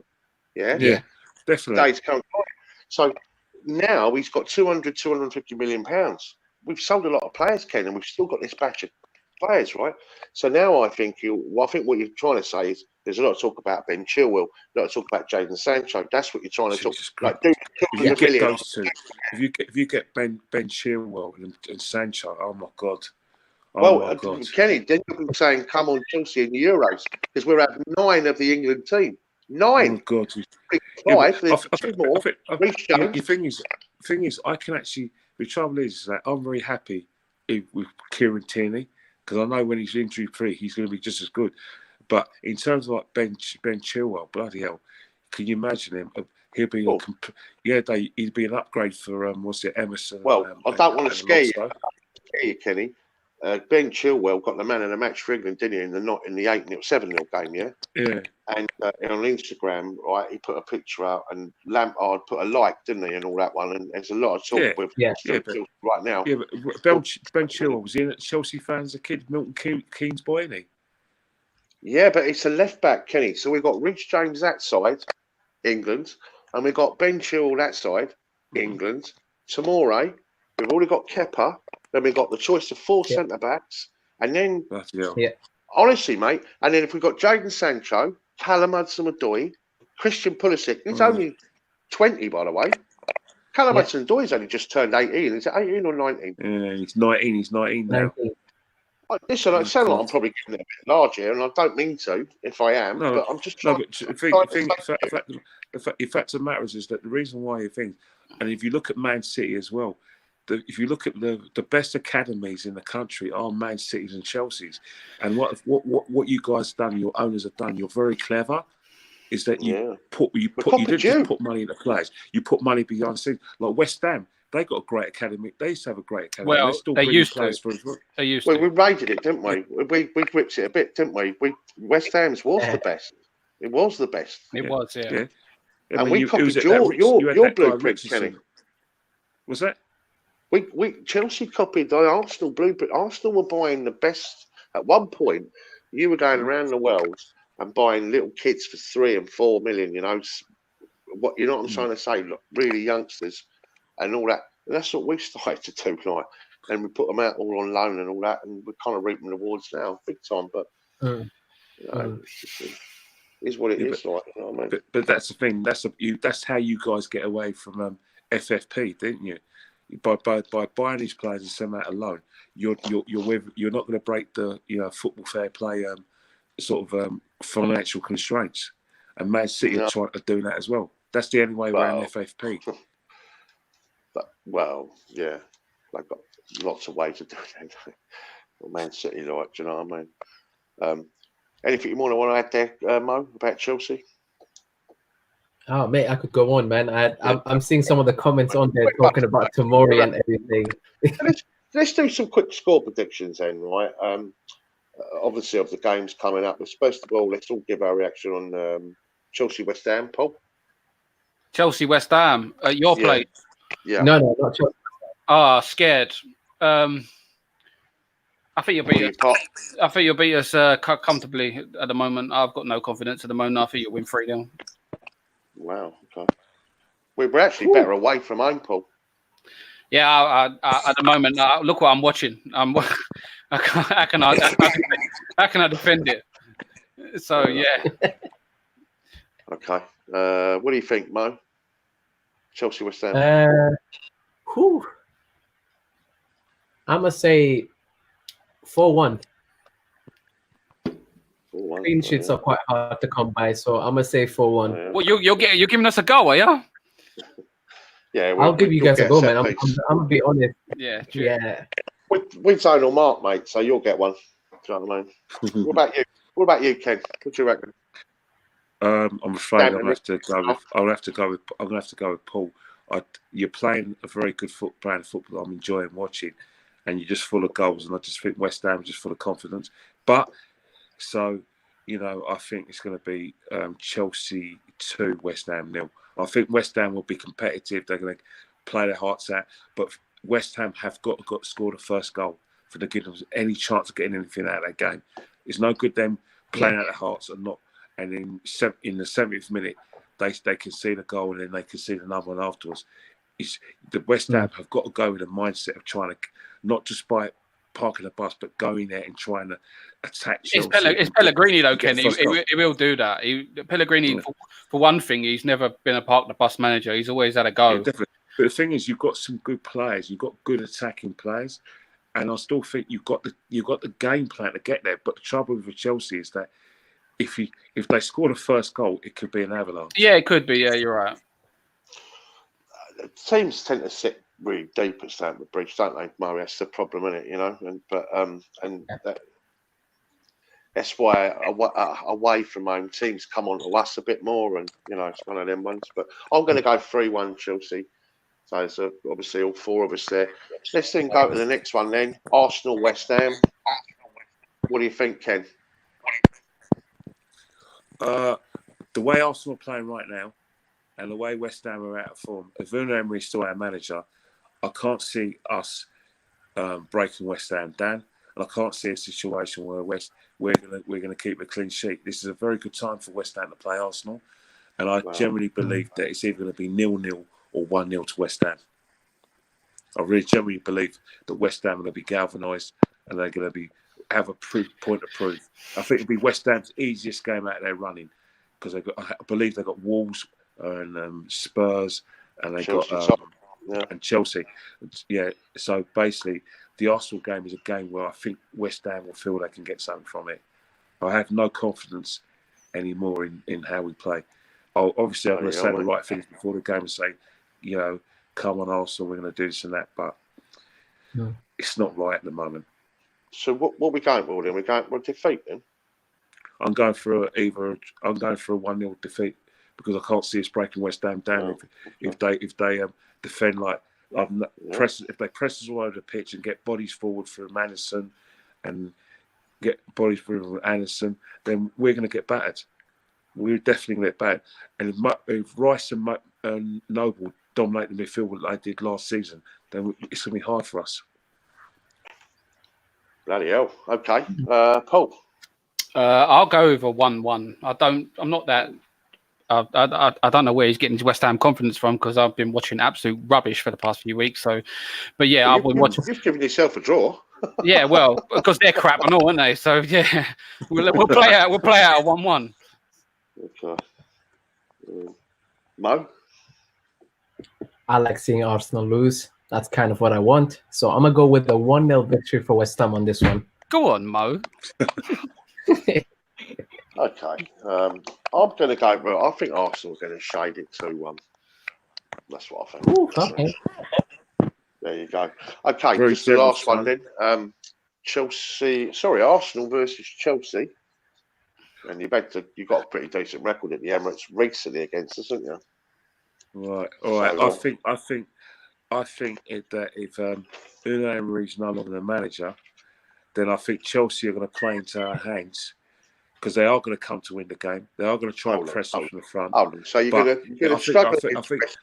I think every time we play Chelsea and they play an expansive game, we always beat you. Yeah, we do. It's true. Every time, and especially at the Emirates, and that because last season you tried to play a very expansive, played sorry ball, whatever that is, and we beat you comfortably. And there was a time when Ancelotti came over about a few years ago where you tried to play expansive ball, we beat you. Every time you make yourself difficult to beat, we find it very difficult to beat you at the Emirates. Yeah, we've also gone. So I'm going for a 2-1 Arsenal. We've been beaten by you. 2-1 Arsenal. Oh wow, bloody hell, Ken! You can beat by West Ham, but you're going to beat Chelsea. Okay. Yeah, because you're going to come there and try and play an expansive brand of football, and we always manage to beat you when you do that. Okay. What do you reckon, Mo? You're going to win it in the Emirates? I'm going to say, you know what? I'm going to say 3-0 Chelsea. Wow. I think we're going to give you guys a spanking. 3-0 Chelsea. No. Keep saying no. 3-0 Chelsea. Okay. Paul? I'll go for 0-0 and a sending off. Now. You probably got the sending off part right. I'm gonna... David Luiz to get a red card. That'd be brilliant. I'd love that. I'd absolutely love that. I'm going to go with 2-1 Chelsea win. I think we'll nick it, Ken. Sorry, mate. I think we'll be too strong on the day, and you'll be rather surprised, Ken. After the game, we'll be instead of having to bloody hug you and tell you how great you are.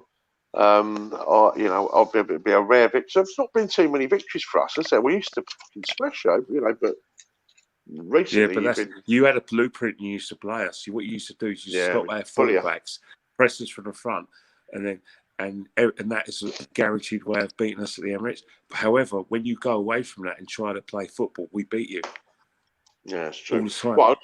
Well, I want to just He's bring this forgetting up. our away form, but fair enough. What's that?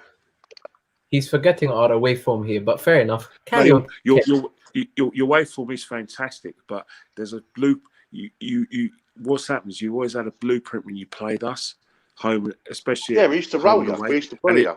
Yeah. Yeah, but when you go away from that, that's when we get a chance and we can get in your faces and beat you. Okay. And that's what every time you've done that, it's been a mistake. And Kenny, hopefully just a you quick play one that though. way again. Has the jerk chicken man gone now? Because I heard he was going. Is he gone now? No, he's gone. He's no Still longer there? there. Oh, he's Yeah, no longer there. I think, but yeah, his last season was his last season was in May. His last game was May. Yeah, he's all right, the old jerk man, wasn't he? Nice guy. Okay. What He about actually works for the Tottenham and West Ham prediction? Yeah, okay. Let's do a couple of those. So I want to bring up just before we go. Let's do that one then, and then I just want to get your reactions on VAR, and then we'll fuck it off, because it's getting late, isn't it? Yeah. Do you know what I mean? Okay, Tottenham, West Ham prediction, guys. Go on, Paul. I think we'll beat them 2-1. You always beat them. We always beat them. We always turn up. No matter how shit we are, we always turn up against Tottenham. Is it at Tottenham? Yeah, Tottenham. No, it's at our ground. Sorry. Yeah, you always beat them. You actually always get great results. Always turn up. No, the crowd just get on their back and they just I don't know. It's just. You beat them at Wembley, didn't you? Beat them at Wembley. We was 2-0 down and come back 1-3-2. Yeah, we just always turn up against it. No matter how bad we are, it's just the way it is. So that night when you beat them, that we got the title. You know, when it was neck and neck with us and Tottenham. Do you remember that? Yes, Lanzini scored. Brilliant night. Okay, well, it was a brilliant night. That was brilliant. You know I mean? Over the moon. So what do we say? Didn't you go for what is it? 2-0? 2-1. 2-1, West Ham. Okay. What do you reckon? Mo? 1-0 to West Ham. 1-0 West Ham. Welcome back to London, Jose. Kenny. I think West Ham are going to win because I think that this is a game. This is a game where West Ham, if they can't get themselves up for Tottenham, then they're mugged. Tottenham are still going to have their frailties from before. Yeah, Mourinho's going to galvanise them, but the fact of the matter is make sure when you play Tottenham, that first 20 minutes they are going to be lopsided defensively. Yeah, take a chance because you don't want them to settle in the game where they're going to make themselves difficult to beat, and then they're going to have a go at you. And make sure you have a go down their right backside. Yeah, basically go at Aurier, go at him. He's a liability. He makes if you don't isolate Aurier, then you ain't going to win the game. He's the weakest link there. Well, that'll be Anderson's side, so Anderson will stretch him anyway. 100%. Batter him. Yeah. So what score are you giving it, Ken? I'm going for like West Ham 1, Spurs 0. Exactly the same as Mo, isn't it? Yes. Okay, I'm going to go with draw, and I'll tell you for why. It's a bit sitting on the fence, I know, but you've always got a fancy West Ham against Spurs. You say their record's unbelievable, but because I think it's because it's Jose's first game and they will be playing for him. And they will be up. I think it might be one of those which kind of evens itself out. Who you got on the weekends? Ken, is it Southampton? Right. Yeah, got Southampton. That's going to be like, again, it's one of those games where you think, is this going to be United's last game? He has to win it. He has to win it, and he has to win well. Southampton have got battered by Leicester 9-0, and their results haven't been anything to write home about. The best way to bury bad news, i.e. Jose Mourinho going to Tottenham, put a performance in. Despite the time the players stood up and been counted, there's no good hiding behind the fans who blame the manager. How about, Aubameyang, Lacazette, and all these so-called top-class players turn up. Maybe Mesut Ozil might, do what he's paid for, create an assist. For the love of God, our season can hinge on that game. Yeah, I can see. I actually can't see you getting rid of him if you lose that one. I can't. You're going to win that 2-3-0. You know, we should do, but we're going to make hard work of it. We've got, you know what I mean. But I think it would be 2-0 Arsenal. Yeah, because if you look at the way even your wins this season, they've been like little. They've not been convincing, have they? They've been. That's all. He's safety first. He's scared. Ever since you turned us over in the league, in the Europa League final, he's just gone into. He's lost his confidence. He's made us even more passive, in the tactically. I mean, how many shots and goals do we concede in the match? Wolves 25, Watford 30 shots and goal against Watford away. Yeah, that Watford game was unbelievable, wasn't it? 2-0 up and 2-0. But there was the amount of attempts, wasn't it? You know what I mean? And in fact, actually, they happened twice, didn't it? Palace came back, didn't they, from 2-0? 2-0 down, weren't they? You know what I mean? But you win that one, you know what I mean? Are we all going for an Arsenal win? Oh, yeah, absolutely. Southampton are poor, really poor. So, yeah. Mo? Yeah, definitely. I can't see Arsenal not winning that one. But if they don't, and that might happen, I'm going to be laughing. Well, we'd definitely be tuning in, Kenny. You know? That's all I can say. Funny, you know what I mean? Okay, guys. Chelsea, Man City then, quick one. Obviously, it's a massive game for us. Big test. Man City, who we're in front of Man City. There you go. Obviously, we're going up that one, Mo. What do we think, bud? Yeah. Anticipation. We're just going to the ride, aren't we? You know what? I do think like their confidence is a little bit knocked. You know, I don't know. This is probably the most vulnerable I've seen Man City in a little while, and I think that does put us a bit in a way. I think I'm a bit nervous because going to the Etihad is never an easy stadium. 6-0, we got slapped. But I think, oh my God, mate, that was one of those. My first trip to Etihad as well. Oh, no. I was like not enjoying that whatsoever. And no, honestly, I don't think obviously it's going to be 6-0 or anything like that. I do think that if we take the game to them, I'd like to think that we can actually get away with a result here. And from what I understand, there are going to be a few key players missing. I just can't remember it off the top of my head at the moment. And if we can take advantage, there's talk about Christian Pulisic on our side, isn't there, with his hip? Yeah. We know that I think Barkley's back. No, Barkley's is an issue with, isn't there? Still Antonio Rudiger out. Pretty much it, really, isn't it? Pretty much. Yeah, pretty much. But I don't know. I feel like we can definitely get a result, but it's not going to be like an easy result necessarily. But I do think it's there for the taking if we perform the way that I know we can and the way we have been performing so far. I just think we just go there and don't fucking matter, does it? I mean, it's just so great. Isn't it? Yeah. Do you know what I mean? So scoreline, mate. Scoreline, and I'm gonna say 2-1 Chelsea. Wow, fucking hell! You know, take that all day long. Paul, is Chelsea gonna win at the Etihad? I love the optimism. But I'm afraid I don't see you winning this one. Fair enough. I think they are a powerhouse, and I think it's a bit too much for your young squad. I think you'll have a go. I think you'll give them a game, but I just see them just slightly edging it. I'm sorry. I think I'll go with 2-1 Man City. Would you say what was the score, mate? It's 2-1 to Man City. Oh, okay.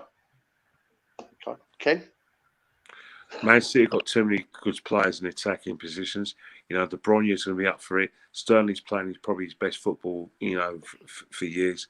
They're just too strong for you.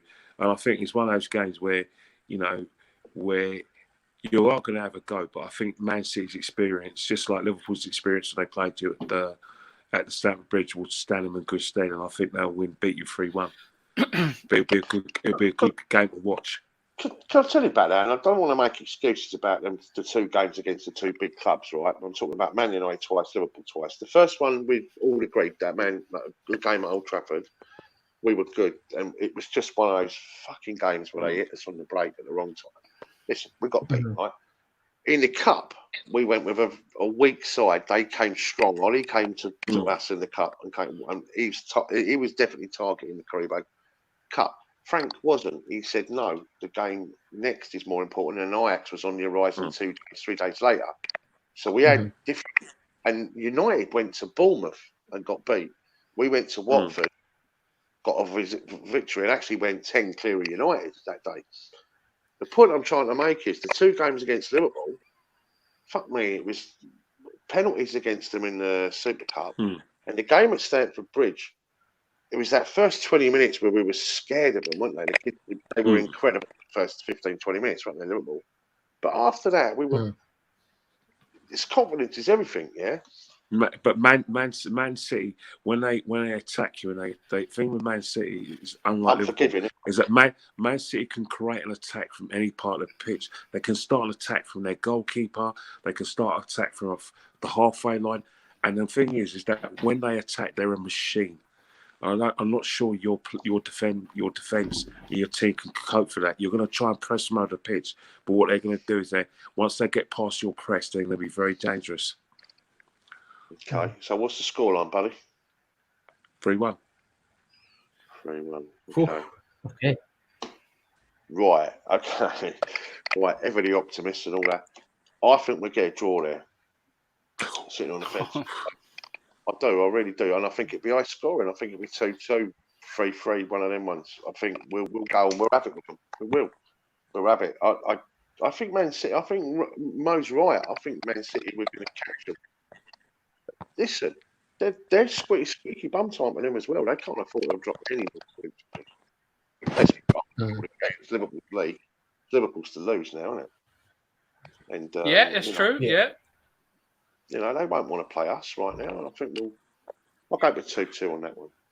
Right, listen, we're nearly at the 2-hour one, aren't we? So I want to get a sort of knock it on the head. I just want to get everyone's reaction just very quickly, if that's all right. VAR. Do we keep it or do we fuck it off? Love it. What do you love it? No, seriously, I think it's the best thing for happening to football. You've got to realise, right? Football are one of those sort of snobby sports that think that they don't need any help from outside things. We've got to move the times in football. Remember, cricket have had the DRS since 1992, and they had the third umpire in 1992, and they had the DRS in 2009. Every sport is moving at the times because they want to make sure that there's transparency and the decisions are right. Rugby have been having the technology, so as tennis. Why does football have to be different? Yeah, there are teething problems with VAR, but 90% of decisions have been quite correct.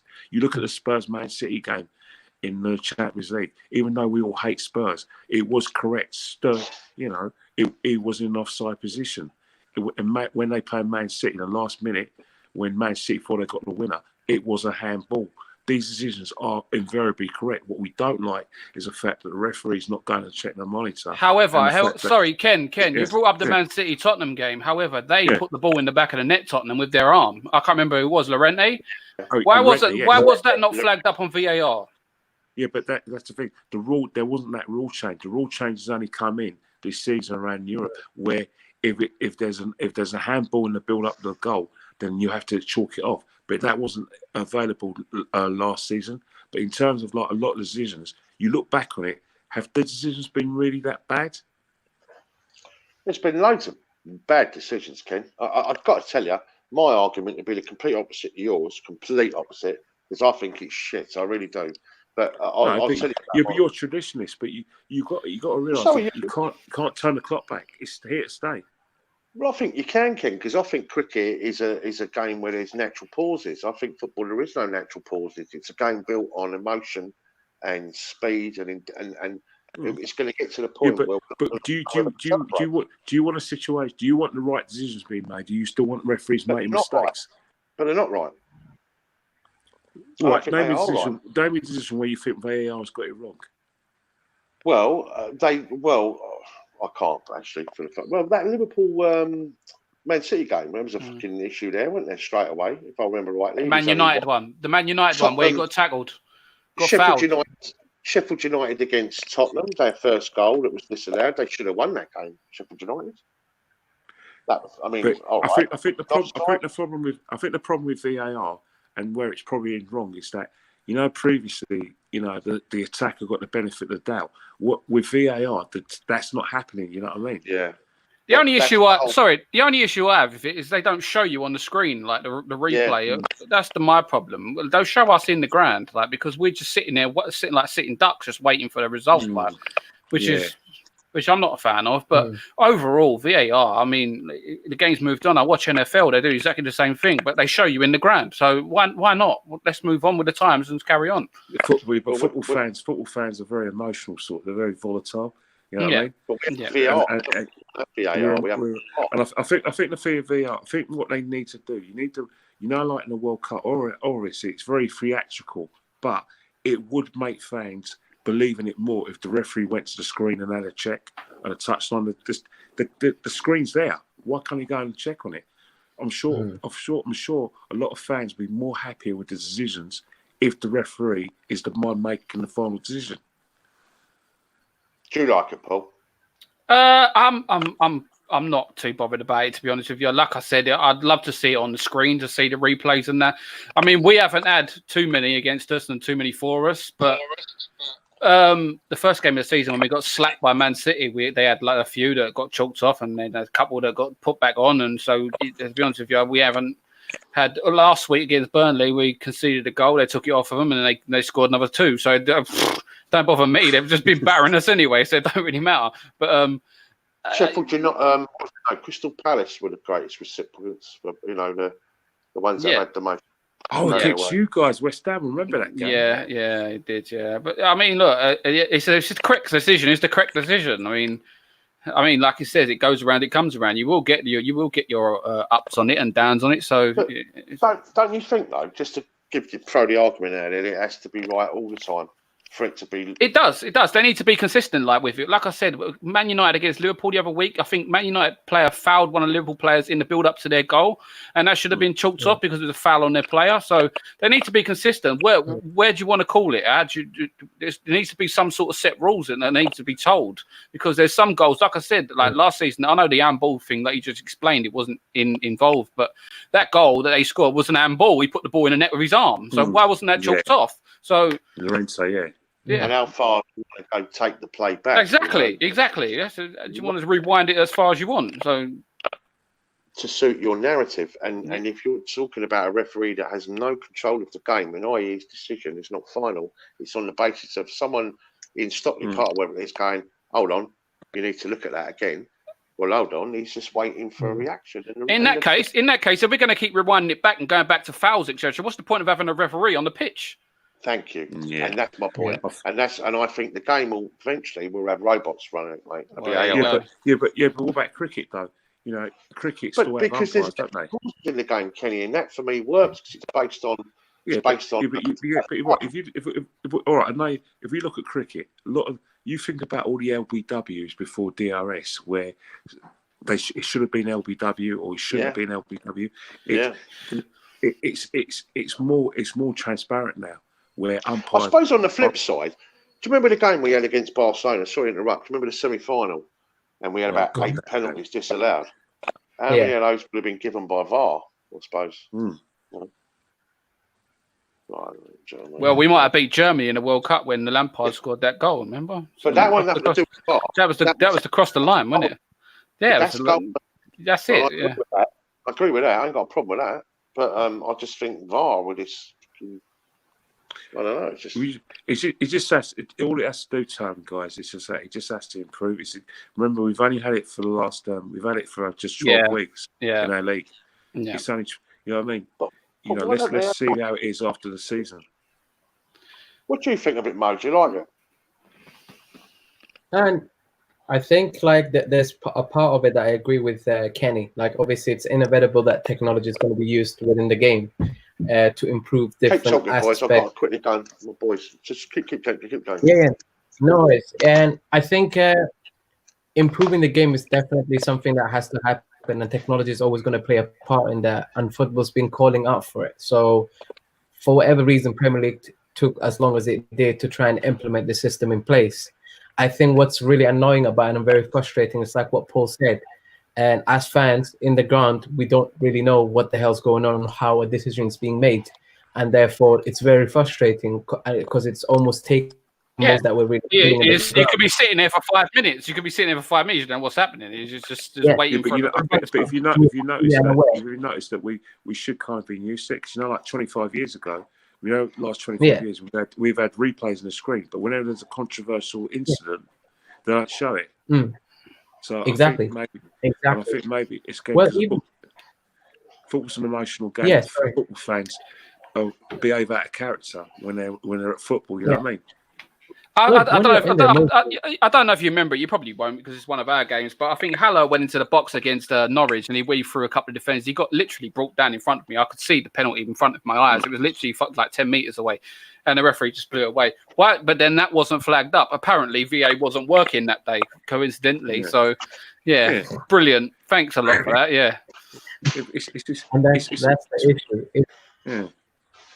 It's the lack of it. It's the lack Listen, of at the end of the season, they're probably going to reevaluate it, put a new system in place to try and fix it and release rules, etc. They have to, because I think obviously 3 months we can see what we don't like about it already. And I think just to kind of make my point in this, I think it's great that it's definitely something we're trying to implement. I think it's very obvious what changes need to be made. I think the referee definitely that's on the pitch needs to be making that decision. The screen that's on the side should be being used. And number 3, the fans should be informed of what's happening so we understand what's going on. It's so simple. I don't think that's hard.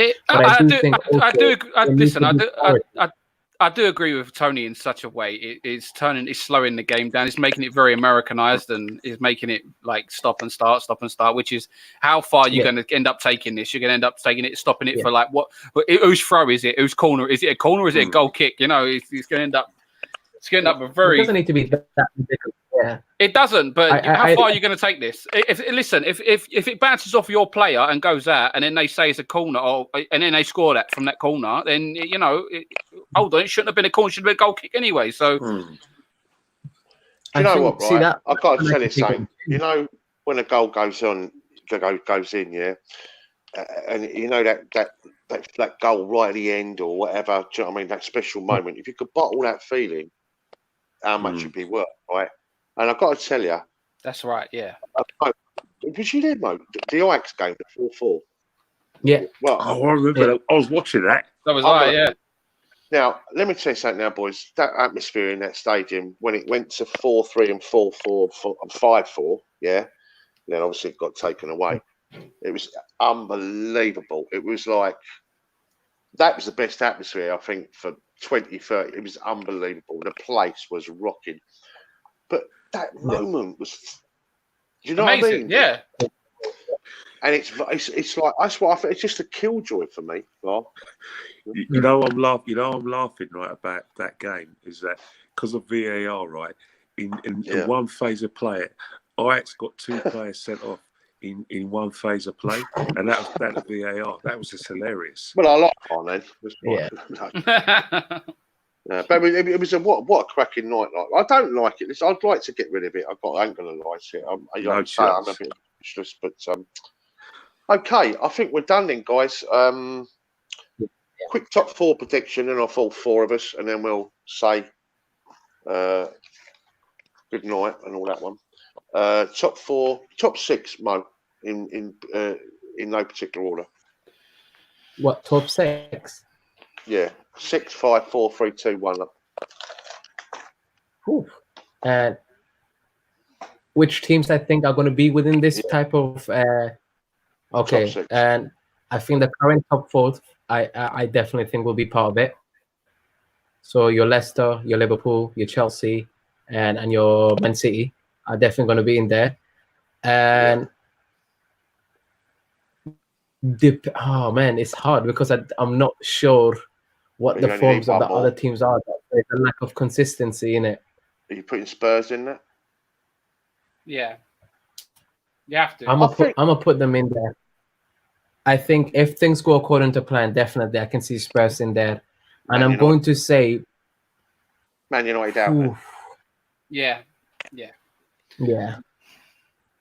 Okay. So what's your 6 then, Mo? So Man United are out for you. It's hard, isn't it? Yeah, it is. I'm gonna say. Who's going to win? Liverpool. I think we all agree Liverpool, yeah? Yeah. Excellent team. Yeah. Excellent team. Playing good football as well. Hate you with that. It's hard, isn't it? Yeah. No, Liverpool. I think what's happened is that it's one of the reasons why we find it hard is because a traditional big side could fall out of it because of Leicester's form. And you're just thinking, which one is it? Is it going to be Arsenal? Is it going to? It's basically between Arsenal, Tottenham, and Man United who's going to fall out, really, isn't it? Because we're assuming you that put us Leicester in the top four, then, dear Ken. You can say without that shadow one. of that, without a shadow of that, I think it's going to be like Liverpool, probably Man City, then Chelsea, then fourth could go. The fourth is between Leicester, Man United, Arsenal, and Tottenham. But so. At the moment, Leicester are playing good football, but at the end of the day, unless they're going to be playing good, unless they're going to win at the Emirates, are they going to win at? Are they going to? They didn't win at Liverpool, didn't win at Old Trafford. Are they going to win at the Tottenham Hotspur Stadium? There's loads of games that Leicester could fall down on. You know what I mean? So you just don't know. A lot of games left in there. Yeah. Remember, they got Liverpool at 8:00 on Boxing Day. Does all of us? All right. Does anyone here think that Arsenal ain't going to make the top four? I don't think Arsenal. I don't think they're going to. I think at the moment with the way the results going, if we don't have that sort of injection of a new blood in terms of new manager, and better players, then it's highly likely it's going to be a full season match Champions League football, which is basically going to be even more critical for the club. It's going to kill the club, but he ain't going to kill it. But it's going to make us. So all of us think they're outside the top four. Using the old Cluedo method here, would all of us say that Liverpool, Man City, and Chelsea are in the top four? Yes. Easily. Yeah. Right. So there you go. So there's only one spot, and you can't have Arsenal in it. Spurs. Then you have to say Spurs, Man City, or Leicester, or Man United. Spurs. They're going to get revitalised by Jose Mourinho. Going to get the full spot. I think Spurs are going to Spurs if they're going to have a. Remember they're 13 points behind Leicester or 12 points behind Leicester, but that is gettable if they go on a big run of wins. You've still got the Christmas period to come, Ken. They can get that. Definitely, and I think that's what it is. If Spurs can win about 6 games on the trot, they're back in the mix, aren't they? And they're more than capable of doing it with the players they got. So all of us right now have put Leicester outside the top four. Isn't that amazing? Well, it's only because the fact of the matter is they're playing good football, they're playing winning football, and they're actually playing football. They're actually a bit similar to you in terms of the fact they're getting good results and they're just playing to their strengths. You know what I mean? They're not scared of anyone. They said, right, they're imposing their game on everyone else. So in a roundabout sort of way, we think it's Liverpool, Man City, Chelsea, Spurs. That's the 4. No, I think Leicester will do it. Okay. I think Leicester will finish in that top 4. And Arsenal, Man United. That's what I would Leicester. Fair enough. Do you know what I mean? Then which big team is going to fall out of the top 6 then? Man United. They're on a good run. They are, yeah. But I think if Mourinho turns out to be a disappointment, it'll be Tottenham, but I don't see it happening. And if we carry with Unai Emery, where we're in this momentum, it could be us who falls out of the top 6. It's highly likely that can happen. Yeah. Right then, guys. Listen, we're going to. Hold on. I don't know if you can see me out there. Can you still see me out there? Still see ya. Yeah. I can't see the screen now. I've left up. It was my boy ringing me from America. He said just cut off the thing. Right. Thank you very much, then, guys. I think we've done 2 hours. I can't see you. Hopefully, I can see you. And we'll be able to get you back. We can see you. Oh, I'm here now. I'm back now. We can see you. Yeah, I can see myself. Hello. Thank you very much, then, guys. Thank you very much, then, Mo. I've done nearly 2 hours. 2 hours, 3 minutes. Unbelievable for a first stream back, isn't it? And also, thank you very much, Paul Unwin. Thank you, fellas. Thanks for having me on. No, I love it, mate. Enjoy it, mate. And thanks again, Kenny Ken. And we wouldn't have even fully enjoyed. And guys, Mo and Tom, don't forget about StreamYard. That's a new StreamYard.com. We're on it now, Ken. Nice. On the old StreamYard. And thanks also, guys, to you guys out there. I don't even know if anyone's actually watching it now. Probably no one, is it? Is anyone actually watching it? No. I can't see. We have 17 people still watching. Well, still watching. Oh wow! How many people watching? 17 people still watching 2 hours on, and that's without really advertising, isn't it? And I mean, we were getting 200-300 people watching, weren't we? You know, when we was going out all the time. Like I said, you'll build up to that again. You got to build up. Keep doing them. Yeah, get yourself out there, time. That's all you got to do. You know what I mean? And keep them regular. Okay.